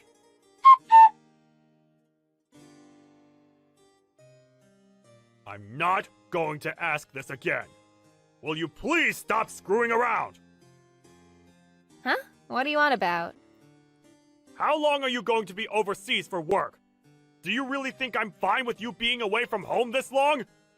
Hurry up and get home now! I can't deal with your crap any longer, woman! Who are you calling woman like that? I want to know why the heck you're talking to me like that and what for. Do you not have any idea what you're asking for by talking to me with that attitude? What do you want? I'm telling you to stop your trip overseas and come back! You think you can just get away with not cooking for me because you have a business trip to go on? It's almost been 2 weeks of you now dodging me! Are you fine with me divorcing you? What? Why are you saying all that now? Are you trying to threaten me again? I'm not just threatening you. I'm being very serious about leaving you. This is me demanding that you come home now! Are you going to ignore your husband's demand? Wait, what the hell do you think you're doing? I'm trying to make it clear to you that if you don't come back to me and make my dinner, I'm going to throw you onto the streets. You can't just run away for a few weeks and leave your husband at home with nothing to eat, can you? I don't ever remember saying that was okay for you to do. If it was going to be this long, I would have explained all of this to you before you left. Come back to the States, right now! You're getting the choice of either a divorce or leaving your job. Choose, now! Do you not see how crazy a situation you've created for yourself? I have no reason to be listening to you. But you think I'll come back for you? You're a frickin' idiot, man. What did you just say to me? You think it's okay to start calling me an idiot now, do ya? If I'm not around for you anymore, you won't be able to do a thing on your own. Who's been the one that's put this roof over our heads and food to eat? And that's obviously been you, right? Are you saying you're not thankful for all I've given? Why would I be thankful for you? You seem to be at the point now that you've become so insane that you don't even know what you're saying anymore. Why would I need to be thankful to you, Bryce? Do you think it's okay to make me this pissed off right now? I won't forgive you for this one. I am your husband, and you've just gone and pushed me to my limits. My husband? You are very wrong about that. Huh? You're that much of a piece of garbage that you can't even call me your husband anymore? If you take one more step further, I don't think I'll be able to hold myself back anymore. I'm going to divorce you. Huh? You think a wife that leaves her husband to go overseas and is never around to do her chores can just talk to me like that?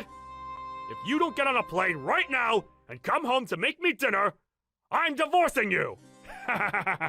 But we divorced last month, right? Huh? What the hell have you been saying this whole time? I told you last month that we had gotten divorced. We've been divorced for weeks now, so why are you coming at me saying that you're still my husband and have demands for me? What are you saying? We're divorced? Don't talk to me about such nonsense! Since when did we ever get a divorce, Anna? I'm tired of you always getting this confused. What am I confused about exactly? I already handed in our divorce paperwork a while back, and so I assumed we've been divorced since then. And I made sure to tell you all that last month when it happened. You were being serious about all of that? Why would I have ever been joking back then about that? There wouldn't have been anything in it for me if I'd done so. Huh? Then we're divorced? Huh? What's going on? When? How did you end up doing that without me ever noticing? You said you'd filled out all the paperwork yourself, right? So then you used that? Of course I did. You had flaunted the fact that you'd filled out all your parts and everything, and so I took it and handed it in last month. So why are you talking to me about this now? We haven't been together now for a month, so why are you coming back to me now? I never knew that you and I had gotten divorced. I just thought that you had left the house to go on a business trip. Well, I'm not on a business trip right now. Huh? What do you mean you're not on a business trip? Well, I assumed that since you and I are nothing now and that you're just a stranger to me, I had no reason to tell you where I was going. I'm not on some business trip. Rather, I went and changed my career and I'm now working for a company outside the US. So I'm not going to be coming back there to be home anytime soon. Huh? You're living overseas now then? Since when did you think you could just do all of that without letting me know at least? Why didn't you at least say that before you left? You know that I would have never let you go without my permission! I'll tell you one last time.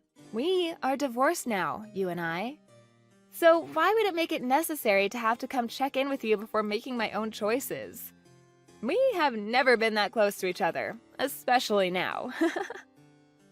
You say that like we were never even married. You were my wife, right? But when I handed in that divorce paperwork, we went right back to being strangers. You were the one that kept asking for it, so I went and played along. Why would you think that I'd never hand the papers in? You're asking me why? Because I never assumed you'd hand them in. Come on. Did you really let yourself believe that without you I'd never be able to make it on my own? Well, if you still believe that, take a good look at me now. Whose house do you think you're living in right now? Huh? What do you mean? Wait, have you already left the place then? You knew that the house we were in was the house I took a loan out on to afford, so it was under my name. What does that even mean? Huh? Is that right? So you never even realized that either. Funny, since you had always made it seem like you put that roof over our heads. I at least hope you could have done some chores or something without me. The person that's been able to live with the help of others has been you, not me. So I'm wondering, why are you in someone else's house? What do you mean by someone else's house? This is our house, right? You're still wrong. You've been living in someone else's house ever since you and I got divorced. I didn't really care since I had moved away, but I plan to have that place sold very soon. Huh? You're selling it? I told you that after the divorce, right? That you needed to leave?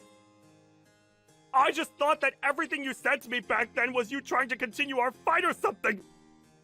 Well, at this point, I don't have any plans to fight anymore. I had already told my realtor that the house would be going up for sale, and that's why I just thought I'd mention it to you. Anyway, before I called the police on you for trespassing, get out of that house. You had planned to have me tossed on the streets after a divorce, but how does it feel now to be told to leave my house? I can't believe this. Are you really okay with what's all happening right now? I can't believe you've been planning on throwing me out. Even if you can't believe it, they're all just the facts, so hurry yourself up and get a move on. I plan to come back for a little bit to help with the selling of the house, and I don't want you around while I'm there. And actually, why are you still there? Huh? You're selling it?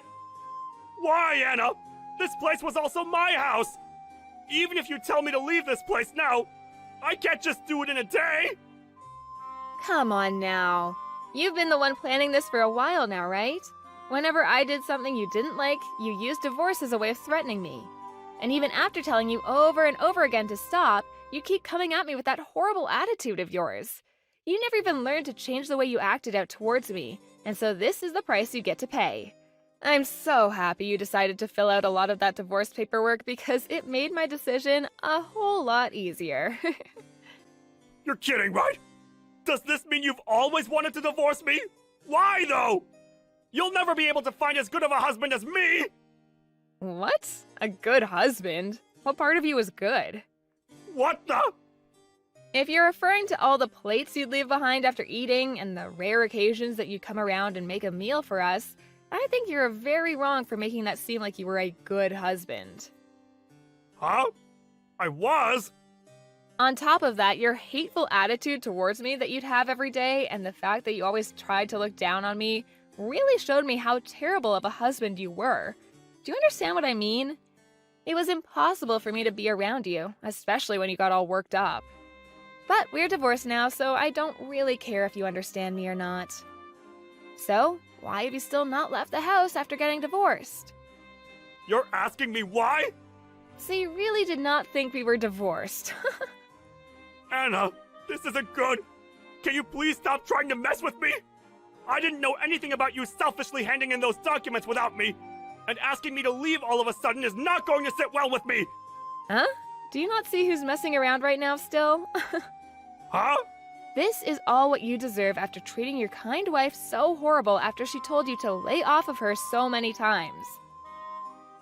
If you'd wanted to have someone around the house to do the chores all the time, you should have hired a maid or something like that. Well, if you're not even able to pay for the house you're sitting in right now, you probably never had the money to hire your own maid. I don't want to leave. We're family, and we should be living together. Moving overseas without ever telling me, that's not the right thing to do right now. Can you please come back? If I don't have you with me, I'll be the one getting screwed. You've changed so much from the man you were before that I can't help myself from laughing. Well, I'm so sorry, but I'm doing great without you. Actually, this is the best I've ever felt in such a long time, so I want you to stay away. Now hurry up and leave my house. You should be able to clean up by yourself by now. You're 36 years old, for God's sake. My age has nothing to do with that. Please don't throw me away already. If I don't have you anymore, I'm going to have nowhere to live. I won't be able to survive. Don't throw me away. Who was the one that made a fuss about me not being able to cook for you every day and that you'd throw me away for it? Did I really say that? If you can't seem to remember that, then go back 1 month in the text history and you'll be able to read everything. I'm getting tired of having to sit here and baby you right now. Well, I have a new life to make for myself over here now. Go on and enjoy your new life as a moneyless and worthless man already.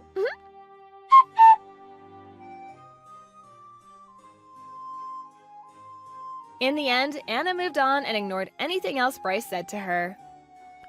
And after, it seems that Bryce was finally kicked out of her house. He had lost his house now and had no family to move in with. But since this is the life he asked for, there's no chance of anyone being around to help him back up. His mental health began to take a decline, and soon he couldn't make it into work as much, and so he soon lost his job as well. On the other hand, Anna's doing great with her new career, and she was finally able to make her dream come true of working and living in another country. And deep down, she's very happy for divorcing Bryce and making good use of herself. I guess the way he treated her really did seem to help her out after all. Hey! Just who do you think you are, cutting in front of me like that, huh? You've really got some nerve, do you know that? I mean, who even are you anyways? The cleaning staff or something? Why the heck is some old hag like you even here in the first place, huh? I'm sorry, but what is this all about? I don't even have your number saved in my phone.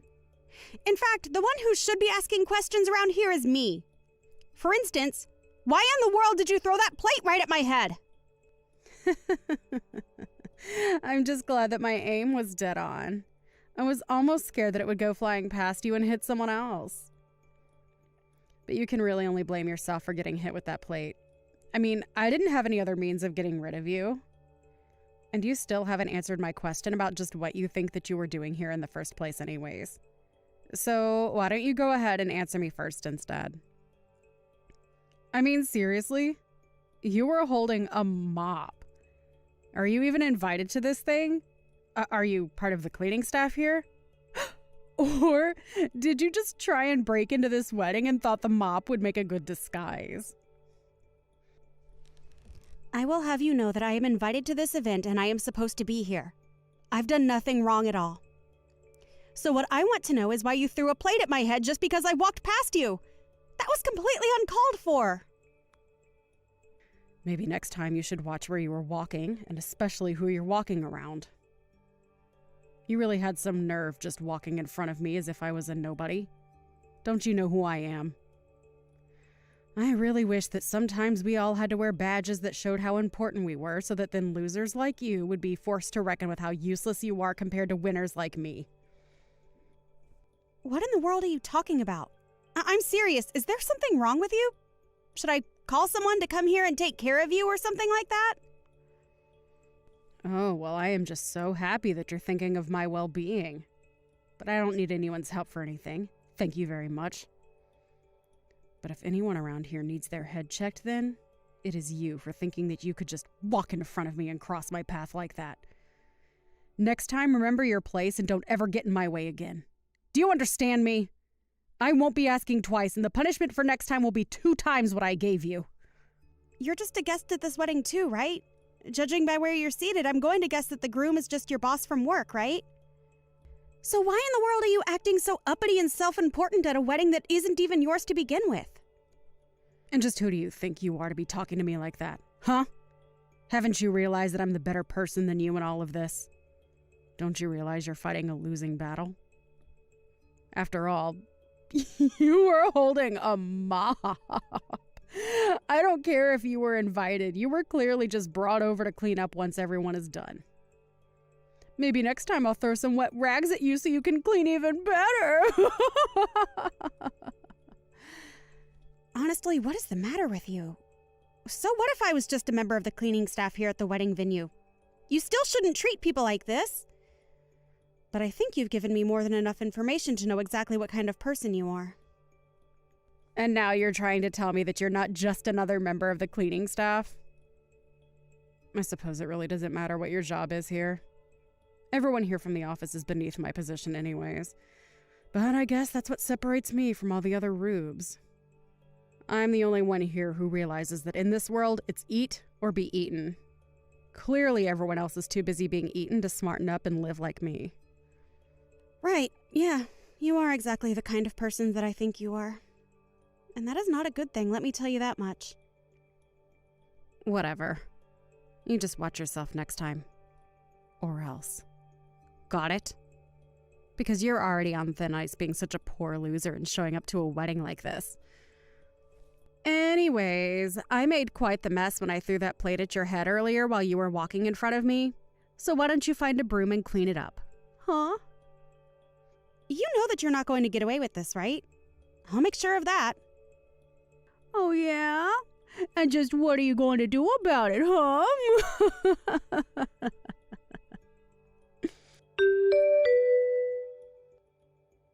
Hey, Tina! Are you okay? Where'd you run off to? I'm sorry, I'm in the changing room right now. I just needed to set myself straight after all that happened. And I think I also just need to sit down and catch my breath before I change my clothes. Are you sure you're okay, though? I mean, I heard the sound of a plate breaking and people screaming, and I was really, really worried. I really am okay. Thanks for asking, though. That was just all the doing of Rosalind. Can you believe that she threw a plate at me? So that's what happened. But wait, why in the world would Rosalind do that to you? What was she trying to accomplish? I think she was trying to hit me with a plate. And I think that she did accomplish it. I guess she thought that I was a member of the cleaning staff for her company or something like that. I didn't realize that I was crossing her path, though, and that's why she got upset and did what she did to me. But I'm just glad she didn't hit me somewhere where it could have been really dangerous. Yeah, that's good at least. But still, I can't believe that she would do that to you. That's totally crazy! And I just feel so bad that I couldn't do anything to stop her at all. Well, I think we should just be grateful that nobody else got hurt in that little stunt of hers. Maybe some people's suits and dresses got hit with food, but that's still better than suffering any kind of injury. And you really shouldn't be blaming yourself for any of this, you know? I mean, I also feel guilty for knowing that a girl like that works for the company. I know. But now that I know what caused all the commotion, I think that she and I will have to have a little talk.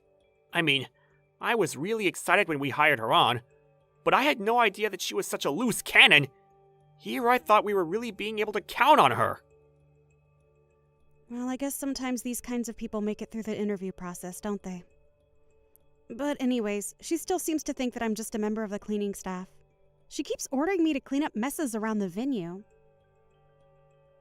What's the matter with her? Doesn't she realize that she's acting like a child in front of all her colleagues who are also at this wedding right now? I just don't even know if she realizes that what she's doing is bad. I mean, I don't think she even has that level of self-awareness. But all that she is doing right now is just sabotaging herself in front of half the company she just got hired to work for. You're right. And we can't let her get away with this, especially after she tried to target you for one of her attacks. I can't just sit back and do nothing about this. I mean, especially not when it's a big special day like this. We can't let her make it all about whatever she wants it to be. I appreciate how worked up you're getting, Ivan, but I'm just grateful that I and no one else were injured in all of this. Maybe you should just take a breath and try to calm down before the wedding starts. Don't you think? Like you said, this is a big special day and we shouldn't let what some crazy lady does ruin it, right? You might be right about that, Tina.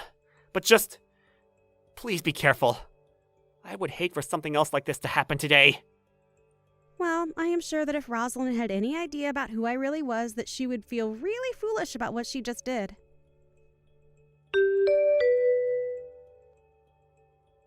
I really can't believe that you actually did that. I mean, really? What is the matter with you? Literally, how did you even make this big of a mess in the time that I was away? I just don't get it. Don't you realize what a mess you're making here and what a bother you're being to everyone else here? Don't you have any shame at all?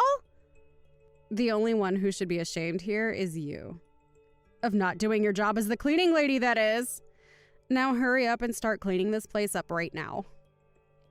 After all, it is why you were invited here, right? You're just here to be a cleaning lady and nothing else? Now chop chop, get sweeping. You know, it really, really pains me to have to do this on a day like today, but you really are leaving me with no other choice through your behavior.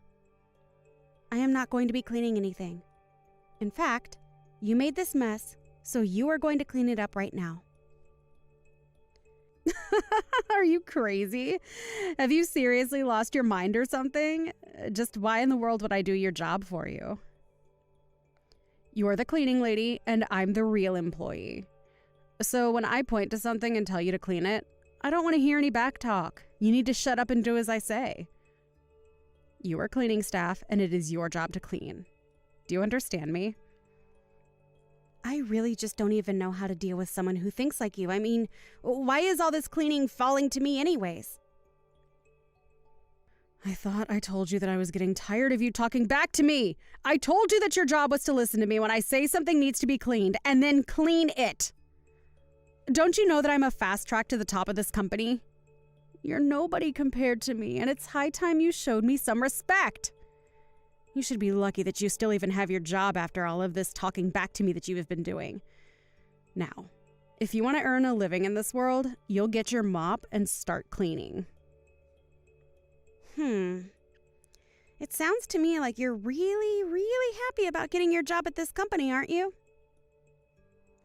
And just who are you to make that kind of claim about me, huh? You don't know me. Just shut up and do your job already. I've never had to deal with help as rude as you. You really are full of yourself, aren't you?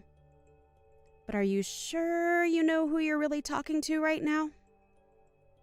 You make that sound like a bad thing. Of course I'm self-confident when I'm dealing with little peon nobodies like you. You're literally no one. You have no idea what I've had to do to get to where I am. I graduated at the top of my class with amazing grades, and that's how I got my job at one of the largest companies in the whole country. Besides, I have plans for my section head. After all, he's not bad on the eyes, and I'm sure that if him and I got together, we could make sure that our careers went exactly the way that we wanted them to. After all, you know what they say, right? To get ahead in life, it's all about who you know. But I just mean that you sound so confident that all those things are going to come true for you. Of course, it's important to have good grades and a strong resume, but you know that companies care about character as well, right? Just why is a little worm like you talking to me about my character, huh? You don't know a single thing about me. Now, why aren't you on the floor with a rag cleaning up the mess that I have ordered you to clean up several times now? I'm not cleaning because I've already told you that I won't be, and that you are going to clean up the mess that you made. Now, take responsibility for what you have done and start mopping. You think that I'm going to clean up that mess? That's rich coming from a little cleaning lady like you. You must really be stupid or something. Besides, where's your proof that I made this mess, huh? Don't you realize just how lucky you are to even be here? The least you can do is clean up to show your gratitude. After all, the real reason you were invited was probably just to clean up after everything is done here. Are you sure about that? You sure talk as if you know everything that's going on around here, don't you? And just what's wrong with talking like that if I do know everything that is going on around here? Huh? You really need to learn who you're talking to. I mean, just what was the CEO of my company thinking, inviting a loser nobody like you to his wedding like this? Sometimes I just don't know what goes on in that head of his. Well, I have a few hunches of how I might have ended up here. But the one that seems the most likely is that I'm here to marry my fiancé. Wait, what? What is that supposed to mean? Is there a second wedding going on here or something like that? No, nothing like that. It's just that your CEO who is getting married today had to be getting married to someone, right? Anyways, if I were you, I would really start getting to cleaning up that mess of yours before it's too late. Whoa. I still don't get what it is that you were trying to tell me with all of that. I mean, is your head okay? Are you just living in some kind of dreamland or something like that? I guess you really don't know as much as you think. I would ask some of the other guests if you don't believe me. Oh, trust me, I will. I'll ask them if they can believe that a lowly nobody like you actually thinks that they are going to marry the CEO of my company. In fact, maybe I'll go up and ask the CEO himself, and then we can have a long laugh about how delusional you are. Yeah, that's a really good idea, actually. Why don't you go ahead and do that then?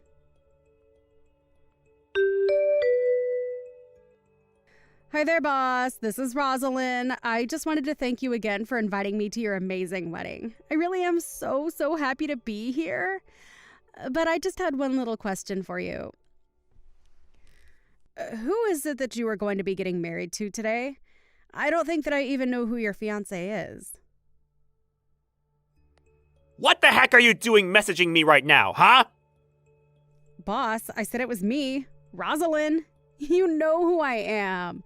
I'm only trying to ask about who it is that you are going to be marrying today since we are all here for your wedding. Because I was talking to this crazy cleaning lady from our office, and get this. She said that she was supposed to be the one marrying you today. I told her that she was crazy, and she told me to go and ask you. Oh, I know exactly who you're talking about. And yes, she's gonna be my wife. Wait, what? What do you mean by that? I take it that wasn't the answer that you were looking for, right? But it's true. She's my wife, and I'm very proud to be marrying her. But hold on a second. I don't understand. What's going on here? This doesn't make any sense at all. What doesn't make sense to me is why you think that you can treat my bride the way you've been at her own wedding. Don't you have sense of shame about yourself at all? But I mean, this still isn't adding up at all. So then, you're the CEO of a company and you're going to marry some cleaning lady? And just what's so wrong about that? Do you have a problem with my choice of spouse or something? No, of course not. There's nothing wrong with wanting to marry whoever you love, of course. But I guess what I'm really confused about is why you two are getting together in the first place. You said so yourself, didn't you? Because of love. I don't think that I need to explain myself any more than that to you, do I? Right, no, of course not. I mean, I'm sure that she's a really wonderful person, of course, but Well, don't you think that you'd be better off marrying someone a little closer to your status? You really are showing everyone just what kind of person you really are today, aren't you? But there's something you should know. I, as CEO of this company, think of all my workers in equal light. Though everybody may have different jobs, get different wages, and have different regulations, I want everybody in my office to be able to get along, or at the very least, treat each other like equals. Of course, I think it's totally reasonable as the head of a hierarchical structure to think that just wanting equality is enough to overcome material differences in livelihoods. Well, of course it can. That's just how the world works. But what I want to know is why you had the nerve to throw that plate at my fiancé! You mean that you heard about me doing that? Just answer the question right now. Don't you know that you have to obey whatever your boss tells you to, even outside of work? Well, the reason I threw the plate was because I had no other choice. I mean, that's not it. It's because my hand slipped. That's right, my hand slipped. And that's really what you want to go with? You just want to say that your hand slipped and that's all that happened? Yes. I mean, of course that's what happened. I was there, so I should know, right? I see. Well, I think I know all I need to know in that case. What do you mean by that? What do you mean that you know all you need to know in this case? What are you going to do? Tina, are you there? I just wanted to say that I am so sorry for what I did to you. I really had no idea that you and Ivan were engaged to be married. I had no idea that you were my boss's fiancé. I really don't care at all about your apologies, Rosalind. But I want to know who is going to pay for all the damage that you caused. The damage that I caused? What do you mean the damage that I caused? And what do you mean who is going to pay for it? I don't get what you're trying to say. You mean you really think that breaking plates, wasting food, splattering people's clothes with bits of brunch are all just going to be swept under the rug? I don't think so. Especially not when it's clear that you've done no reflection on your actions at all. But of course I reflected. I came to apologize to you for what I did because I didn't know who you were, did I? Not only that, but you also stained the carpet of our wedding venue with the mess that you caused. And even though the carpet is probably the least expensive thing that you'll have to pay for, just know that you will be charged for that as well. But then how much money am I looking at having to pay? And are you really going to make me pay for every little mess that happens at a wedding? I would say you are probably looking at about $250,000 with all this. And that's only including all the messes that you made. Did you think that making a mess in a place like this was going to be cheap? Have you seen where we are right now? But you didn't care. You just wanted to live in your little fantasy world of hierarchy where you can treat people however you want. Wait, please. I just hold on for a second. I mean, how do you even know how much all of this stuff costs? Why do you know how much it would cost to clean a carpet like this? Well, that's because I own this venue. So I should know what everything costs. Wait, what? What do you mean by that? I don't get what you're trying to tell me. What does that mean that you own this venue? That doesn't make any sense at all. Well, let me break it down for you then.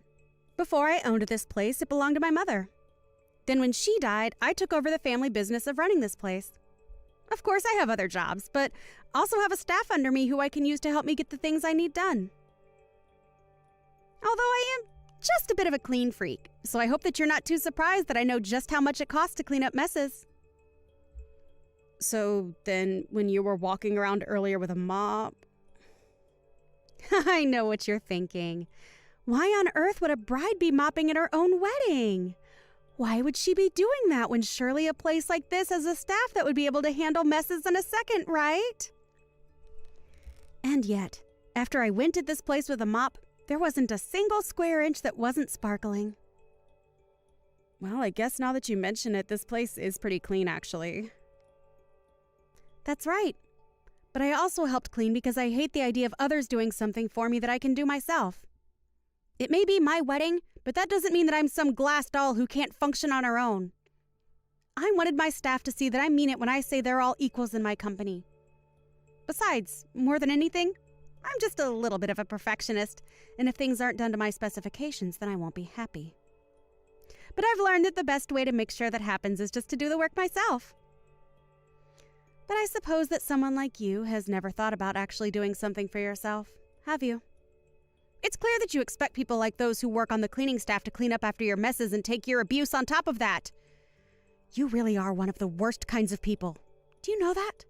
You're what's wrong with the world! You mean I'm what's wrong with the world because I look down on people? Are you kidding me? You literally hurled a glass plate at me because you thought I was a cleaning staff member who walked in front of you. I really don't know what else to say except that you're a terrible person with a terrible worldview. I've met plenty of selfish people in my days, but you have got to be one of the worst. Okay, I'm sorry, jeez. I'll pay whatever the damages are. I know you will. That was never up for debate, Rosalind. Of course. So then... So what? Well, I was just hoping that you could tell Ivan that I thought about my actions, realized what I did was wrong, and agreed to pay for damages. If you could just tell him all of that. I see what's going on here. You think that you're going to be fired for this, and so you want me to talk to your boss for you. Is that right? Come on! I already said that I would pay for everything, didn't I? Oh, and you will pay. Trust me. I am going to make sure of that. But who knows? Ivan really is a bit of a pushover. You might be fine. You mean it?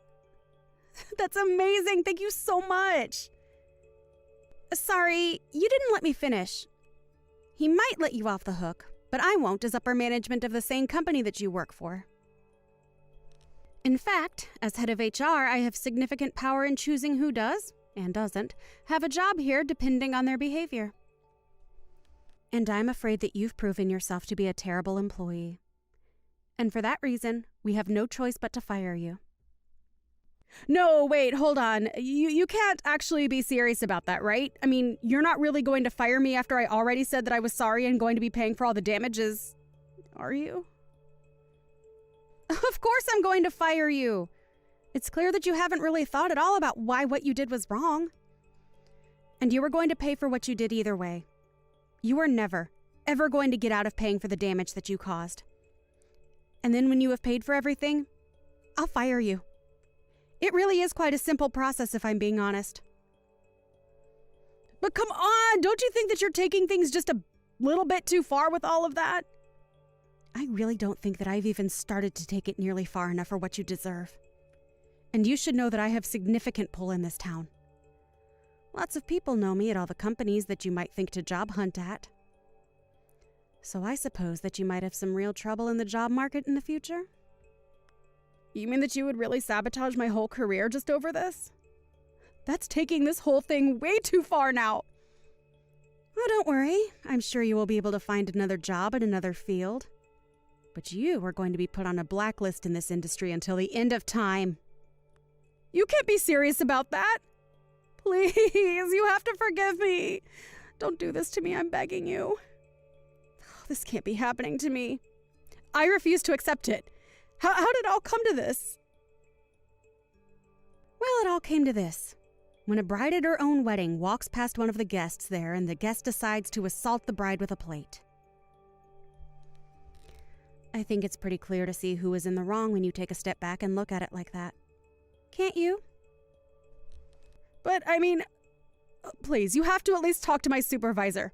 He knows how hard I work for this company and how much I've given. Please, you have to talk to him at least once before you fire me. I know that he'll stick up for me. And you really think whatever he has to say is going to trump all of the security footage of you throwing the plate at me and making a big mess all over the venue? Oh, wait, what do you mean by that? You mean that there was a camera that was recording me the whole time when I threw the plate at you and when I made the mess after you left the room? Are you saying there's footage of me doing all of that? That's right. And while I'm sure your supervisor might be at pains to see you go, the fact of the matter is that we can't be encouraging this kind of behavior among our employers. So I'm sorry, but I really don't see how anything you might be able to mention would ever change my mind about what I'm about to do. I had no idea that a fancy place like this, dealing with hundreds of customers and guests day in and day out, would have security cameras installed. That's just... it's unthinkable.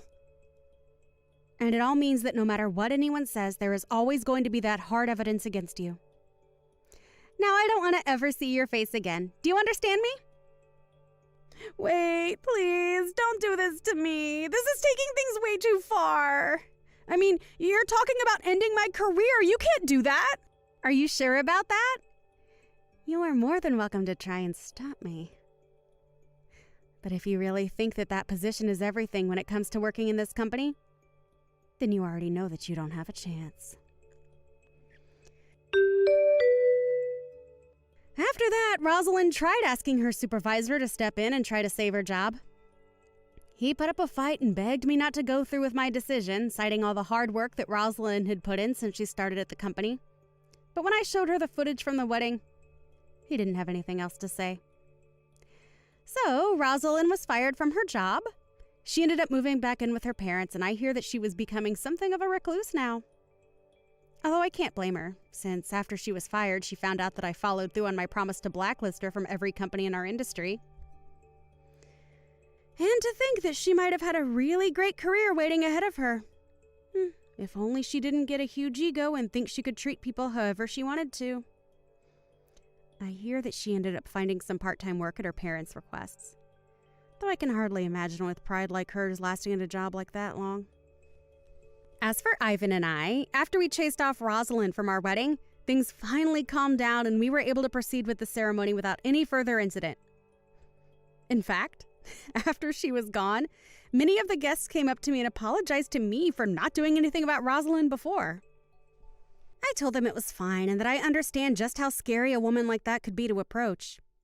In the end, I was just happy that everyone was safe and that my marriage was able to happen without any further incident. Thank you for watching! If you liked this video, please give it a thumbs up and don't forget to subscribe to see more content like this. Hey, Layla, what the heck is this? You think that just because you are busy with work, you can give us your responsibilities? There is no way I'm going to continue letting you get away with this just because my parents are allowing it. Hello, Shay. I haven't been trying to leave you guys with any of my responsibilities. What's wrong? How am I and your parents involved in anything that has to do with you right now? Don't lie to me. This is what makes you a lowlife.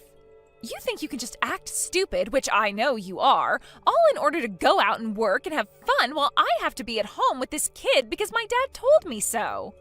What? Lowlife? Kid? I knew about how you had been raised in a foster home and all that, and know nothing about raising a child and having a functional family. But what the hell are you doing, pushing your own kid off onto some stranger while you run off to do other things? If you're going to keep doing things like that, then you shouldn't have any kids. I wish my brother would have known better than this before he made you his wife. I have no idea what you're going on about right now. How could I be pushing my daughter off onto you when... Stop trying to make excuses for it! I already knew that you'd end up a useless person, and perhaps you don't want to trouble your kid with being such a waste of everyone's time and effort. That's really what I hope your reasoning is for handing her over to my family and I. But to think you'd go this far to get your child away from you? Why can't you just be an actual human and mom and take care of the things you've made? You quit that right now. What do you think you're doing leaving me on red? Hurry up and come get your kid. I am tired of having to sit here all day waiting for you to come and get her. You seem to be getting really worked up over something right now. And so far you haven't given me any good explanation of the situation besides that you have my kid right now and that I should be a better parent. So I was thinking to wait for you to calm down before we talk some more. Now tell me, what are you talking about right now? Don't play dumb. You think that by having your kid go over to your in-laws, there wouldn't be any issues? Both my mom and dad are old, and when it comes to my husband and I, we have things of our own going on. He has to work all the time, and I have to make sure all the chores and things like that are complete before he gets home. With the way things are right now, I can't deal with this kid. I have been forced so many times now to take on your child over here, even when I tell my dad that I don't want to. Are you seriously going to leave your kid over at this house for the whole summer now? This place is not some daycare, so you cut all that out right now. Come and get them, or else I'm going to take them back over to your house and leave them there. If you're talking about my child, she is sleeping right next to me. I don't even have any memory of the last time I took her to your parents' house, or even your house to have her stay for the day. What? Then, whose kid is this? I had been thinking for a little bit now that everything you were saying made no sense to me. That has to be someone else's child, right? Maybe there was some confusion in what your dad told you and the kid is actually one of his friends' grandkids or something like that? That can't be. He would never do something like that for one of his friends when they have families of their own to get help from. You're just trying to make up even more lies in order to keep your kid over at my place. What? Wait, hold on. My kid is really here at home with me. I can send you a picture of them with me right now to prove it. This is screwed up. I was told that this kid is yours, and that's why we're having to take care of them. You idiots really have nothing better to say besides excuses. I want you to get your kid out of my face here soon, or else I will start to act out. Eric, do you have a moment to chat? Hello, Layla. What's going on with you? I just heard from Shay a little bit ago that she is having to take care of my kid. But I'm not too sure how that could be, considering my kid is back here at my house right now sleeping. After hearing about all of that, I wanted to check with you about what's all going on. She told me you forced her to take care of the kid, so perhaps there was some kind of misunderstanding here? About that, huh? I'm sorry. Your mother-in-law's legs aren't the best, so I asked that she take care of the kid for a little while. But, Eric, that kid isn't even mine. I'm totally fine with you having your daughter take care of the kid for you, but don't tell her that that's my daughter she has right now. What? Like I said, my daughter is with me right now sleeping, so there's no way that girl Shay has right now is mine. So what's going on here? That's right. I'm sorry. I'm getting old, so perhaps my memory isn't all that great. We must have made the mistake of which grandchild that is. You mistook which grandchild that is? Back during my daughter's field day, you came out to see her, and you shouldn't have any other grandchildren besides my daughter. Also, aren't you still doing well enough to not be making mistakes like that? How were you able to mix up whose grandchild you had that badly? Wait, you only have one grandchild right now, Eric. What? No, that's, Are you hiding something from me right now? I'm at a loss, and I need answers to all this before I become any more confused. If you're not going to give me the truth right now, Eric, then I'm going to your wife about all this. Her legs might not work the best anymore, but at least she can tell the difference between kids and knows that she only has one grandchild. Alright. Don't say anything about this to my wife, please. Okay? The truth isn't going to be pretty. Again, with this frickin' kid! I can't deal with this any longer. I've come back to your house and I am going to toss them in your yard right now. Then they can sit out there all day long and play in the hot sun until you come out of that house and actually do something with your child. What? Out in this hot summer sun? It's almost 100 degrees out today and you're just going to leave them out there? Of course. They're not my child after all, so why should I have to care about their health any? Just know that whatever ends up happening to them is all your fault, since you're being such a terrible mother. I have told you so many times now that that's not my kid. Whoever you're doing all of that to has nothing to do with me, and you need to realize that before something really bad happens. Shut up. I have all the proof I need that this is your kid. So there's not one thing you could say to me that would get me to believe otherwise. Could you just calm down for me, please? I understand that you're really upset right now, but don't start harming that child over this. They really don't have anything to do with what's happened. Don't tell me what to do. I'm not going to take any of that crap from someone who never had any parents of their own and had to be raised in a foster home. Just because you never liked being in a foster home doesn't mean you can push your kid off onto me to handle. You are so messed up. I get that you have no idea how to raise a child because you never grew up in a family that actually cared for you, but you cannot force your child into a situation like this, you defective human. What the hell is going on with you, Layla? Making fun of me because I was a foster child? You think there's something wrong with me when you're the one tearing someone down because of a past they couldn't control. I get that you don't like me for the person I am, but all of those hurtful comments are ridiculous. You're the lowlife if you can't even learn to listen to what others are telling you and have to make them feel bad instead. So just listen to me. I know that there has been some kind of misunderstanding here. I know that because I know what's happening, but I don't want to hurt you or anyone else by telling you. What are you going to tell me that I don't already know, you loser? Even after all I've gone and said to you, you're still going to push that kid off onto me? I've been telling you over and over again now that they are not mine. A lowlife in your position has no right to talk to me like that. I know that this kid is yours. You can lie all you want about that, but I know the truth. And if you want me to prove that to you, this kid is wearing some really cheap clothing, and they have no manners at all. They just run around all day long screaming and breaking things in my house. They are the worst child I've ever laid my eyes on. You really have no idea at all how to raise a child, do you, you foster child? My girl is a very wonderful girl, and at a private kindergarten she's going to right now, she is praised by both her teacher and a lot of the other moms there. They tell me she's like an adult in a 5-year-old's body sometimes, okay? So don't you ever say that my daughter would be a troublemaker like the girl you're with. Huh? Did you just say private? That's what I said.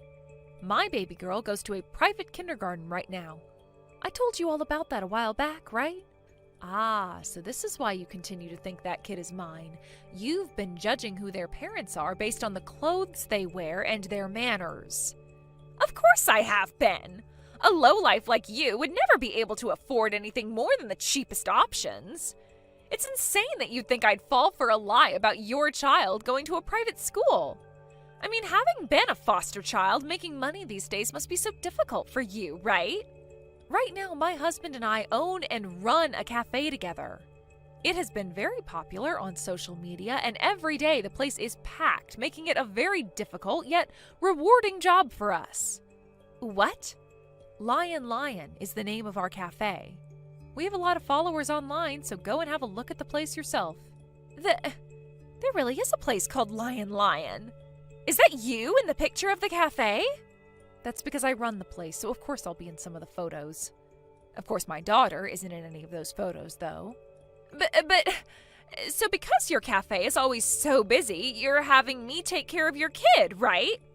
During this part of the summer, it is exceptionally busy here, and so we make sure to have more staff on hand since one of us has to be home with our girl. So don't think that we would just be pawning her off right now while we both only focused on our business. Sometimes only having one of us here can be tough, but we'd rather have it that way in order to keep our daughter from being lonely. There have to be times when one of you can't be home for her, right? That's true. And at times like that, we have to end up asking your parents to take her for a day or two. But we make sure to plan that all out in advance, and she is only there during the day until one of us is back home. And while she is over there, she would never cause the kind of chaos that child you have right now causes. She's been raised well enough now that she'll apologize if she were to be responsible for breaking something. There is no way you could raise a child like that as a lowlife. I may come from a foster home, but there are plenty of very famous people who have had the same upbringing as me. The fact that you are judging all of us based off that one fact is terrible. And I hate to have to bring this up, but I am making way more money than you are right now. Then, who the hell's kid is this?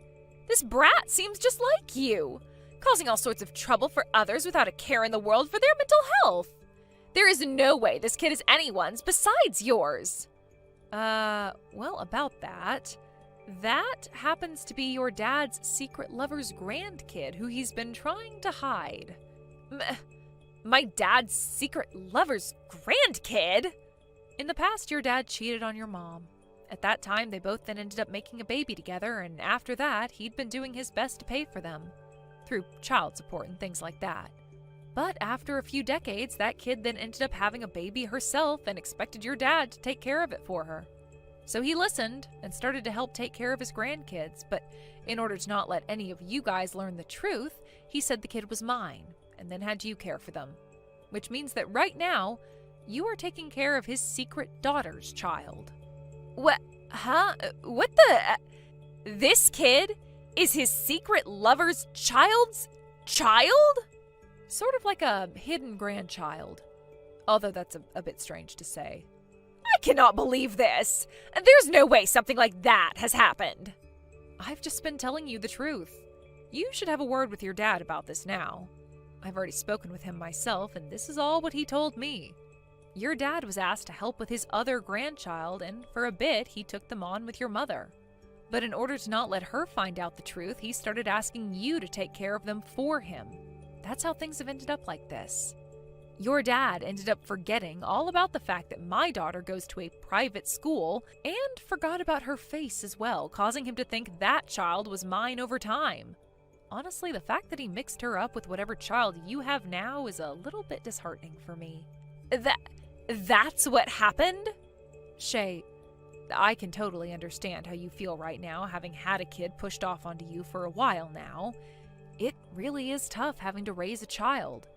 And when it comes to someone like you who has never had to raise a child before, this is your first time going through all of that. But even still, some of the things you've been doing and saying are not okay. Everything you've done to me up until now will not be forgiven. I don't need you forgiving me for any of this. I'm the victim after all. So quit it with all that crap about how I'm in the wrong here. You!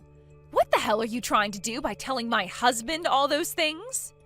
This isn't about what I've said to him, but about all those things that you've been doing to that child who isn't even yours.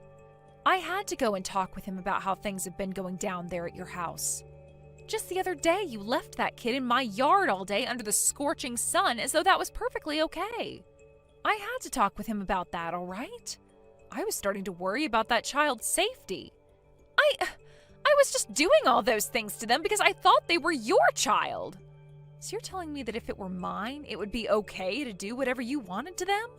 Shut your mouth! And another reason I left them in your yard that day is because you were home. And there happened to be some shade in your yard, so it wouldn't have gotten that hot out for them. Are you not embarrassed to be making such a huge deal out of this? And one last thing, why didn't you tell me earlier that that wasn't your child? You never said anything to me like that, so you're just as much to blame as I am. God, I told you from the start that my daughter was already at home with me. I never heard that. How about this then? Why were you talking with my dad about things like his secret grandchild and crap? You have nothing to do with this family, so you don't get to tell me I'm wrong or right for what I've done to that kid. I wouldn't have to be involved in any of this if you would just listened to me and left me alone, Shay. But I do not want that child to have to suffer anymore for something those that need to take care of them are doing. Have you forgotten that I was involved in all sorts of suffering due to my parents? I understand what it's like to be hurt by those that should be looking out for me. Just like you've done to that kid. And it's not just the kid that's been hurt now, but their parents as well. Huh? Why would they be hurt? Had those parents actually taken care of their child in the first place, then none of this would have ever happened. After talking to that family about what happened to their kid, they were so upset by it and they went and apologized to them. She was just hoping for her dad to take care of her child for a bit, but he went and left her child with you, and then you put the child through some very serious circumstances. I get that you hated the idea of having that child pushed onto you and that you were upset from all of that. But that does not make for a good enough reason to ever cause harm like that to a kid who isn't even yours. What you did was not okay. You need to learn from what you've done and make some changes to yourself. Stop messing around. Why the hell did you get my husband involved now? Because you would never listen to me. I was able to talk with him about everything that's been going on with you. Because of that, he's now working on fixing everything you've done. If you actually had any common sense in you, then you would have never gone and done the things you did to that child or me. He told me that we might have to get a divorce now because of this. I'm the victim in all of this. It's my dad who should be the one facing punishment for all this. I was just lied to. Layla, what the heck did you think you were doing? What you've done is going to tear this family apart. Are you not embarrassed by what you've done to us? So you're going to start with the same thing your daughter's been going on about? Honestly, I don't even blame Shay for everything because the cause of all that's happened is your cheating. You were the one that went out years and years ago with another woman and made a baby with her. And I wanted to keep all of that a secret. Now that you've taken what I've told you and made a big deal out of it, a lot of people in this family are being hurt. Doing something like that shows that you have no conscience. And makes me worry about the kind of person you really are. You are far too old now to be saying things as dangerous as you have to my daughter and her husband. Why couldn't you have kept that a secret with me? I haven't done a single thing wrong here. And I like to think all that's happening within your family right now is what you asked for. No! All of this pain my family is being put through right now is your fault. It's because of you making such a huge deal out of everything that my daughter found out I cheated long ago. My wife and I had been doing so well all these years. But after what you've done, even my wife is upset with me now and hurt. Are you even aware of that? Come on, the reason your wife is upset and hurt right now is because of you. The only one that's been living in peace this whole time has been you because you've gone and lied to everyone. Excuse me? Your daughter already told me that you and your wife have not been doing too well recently. The fact that you're not aware of that only adds to all the pain you've caused them. Also, even had I not told anyone about what you'd done, your wife was already starting to catch on. What? When I went and told her about what you said to me about your story, she replied by saying she already figured all of that out. I was shocked when I had to realize that she was already ahead of the curve here. There's no way! If she'd known already, then she would have wanted a divorce or something, right?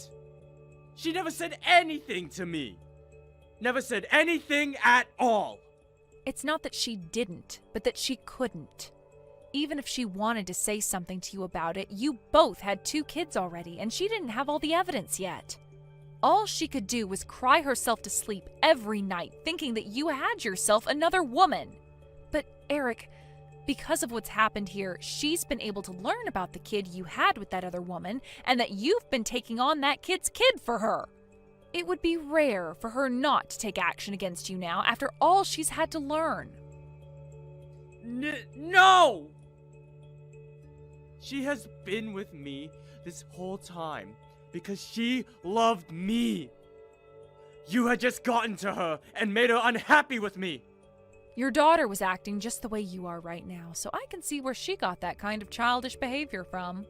But the thing is, no matter what either of you try to say and think, you're not going to be changing the reality of the situation here.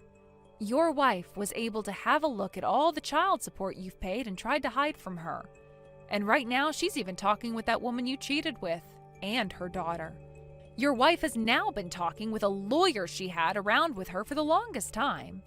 And since she now has a good amount of proof that you've cheated on her and have been sending money to that woman for so long now, she can take you to court and get a settlement from you. She has been at home this whole time, though. She never had any chances to find someone to help with the evidence and talk with a lawyer. That's true. However, Shay went ahead and gave all that evidence to your wife just the other day. What? She did that because she is livid right now. I'm not going to forgive her for any of the things she's done, but she did fall victim to having to take care of that child for you in secret. Or should I say, she was scammed into doing that in a way. No way. There's no way. I never raised that girl to sell her father out like that. You never bothered to raise any of your kids in the first place, Eric. You would leave all of that on the shoulders of your wife, and then you would go out and play with that woman the whole time after you finished work. And then, after making a kid with that other woman, you went and kept them a secret from your wife this whole time. Honestly, I want to congratulate you for somewhat making it this far. Shut the hell up! Shut the hell up, you family-destroying witch! The family-destroying witch would be you, Eric. I have no clue how you mentally found it okay to hide all of that from your wife and kids, but it must be so much worse to be both your other woman's daughter and her grandchild because they had to grow up without you around them. No father or grandfather around. You went and lied to both parties about yourself, all so that you could continue to be happy and not pay for your sins. You have really gone and done it now by not only ruining one family, but two due to your selfishness. You have no idea what a real family is, so you have no right to talk. Listen to the man who has actually had two families that have both loved and supported him. There is nothing about what you're saying that I should be listening and respecting right now. And you want to know something really heartbreaking about all of this?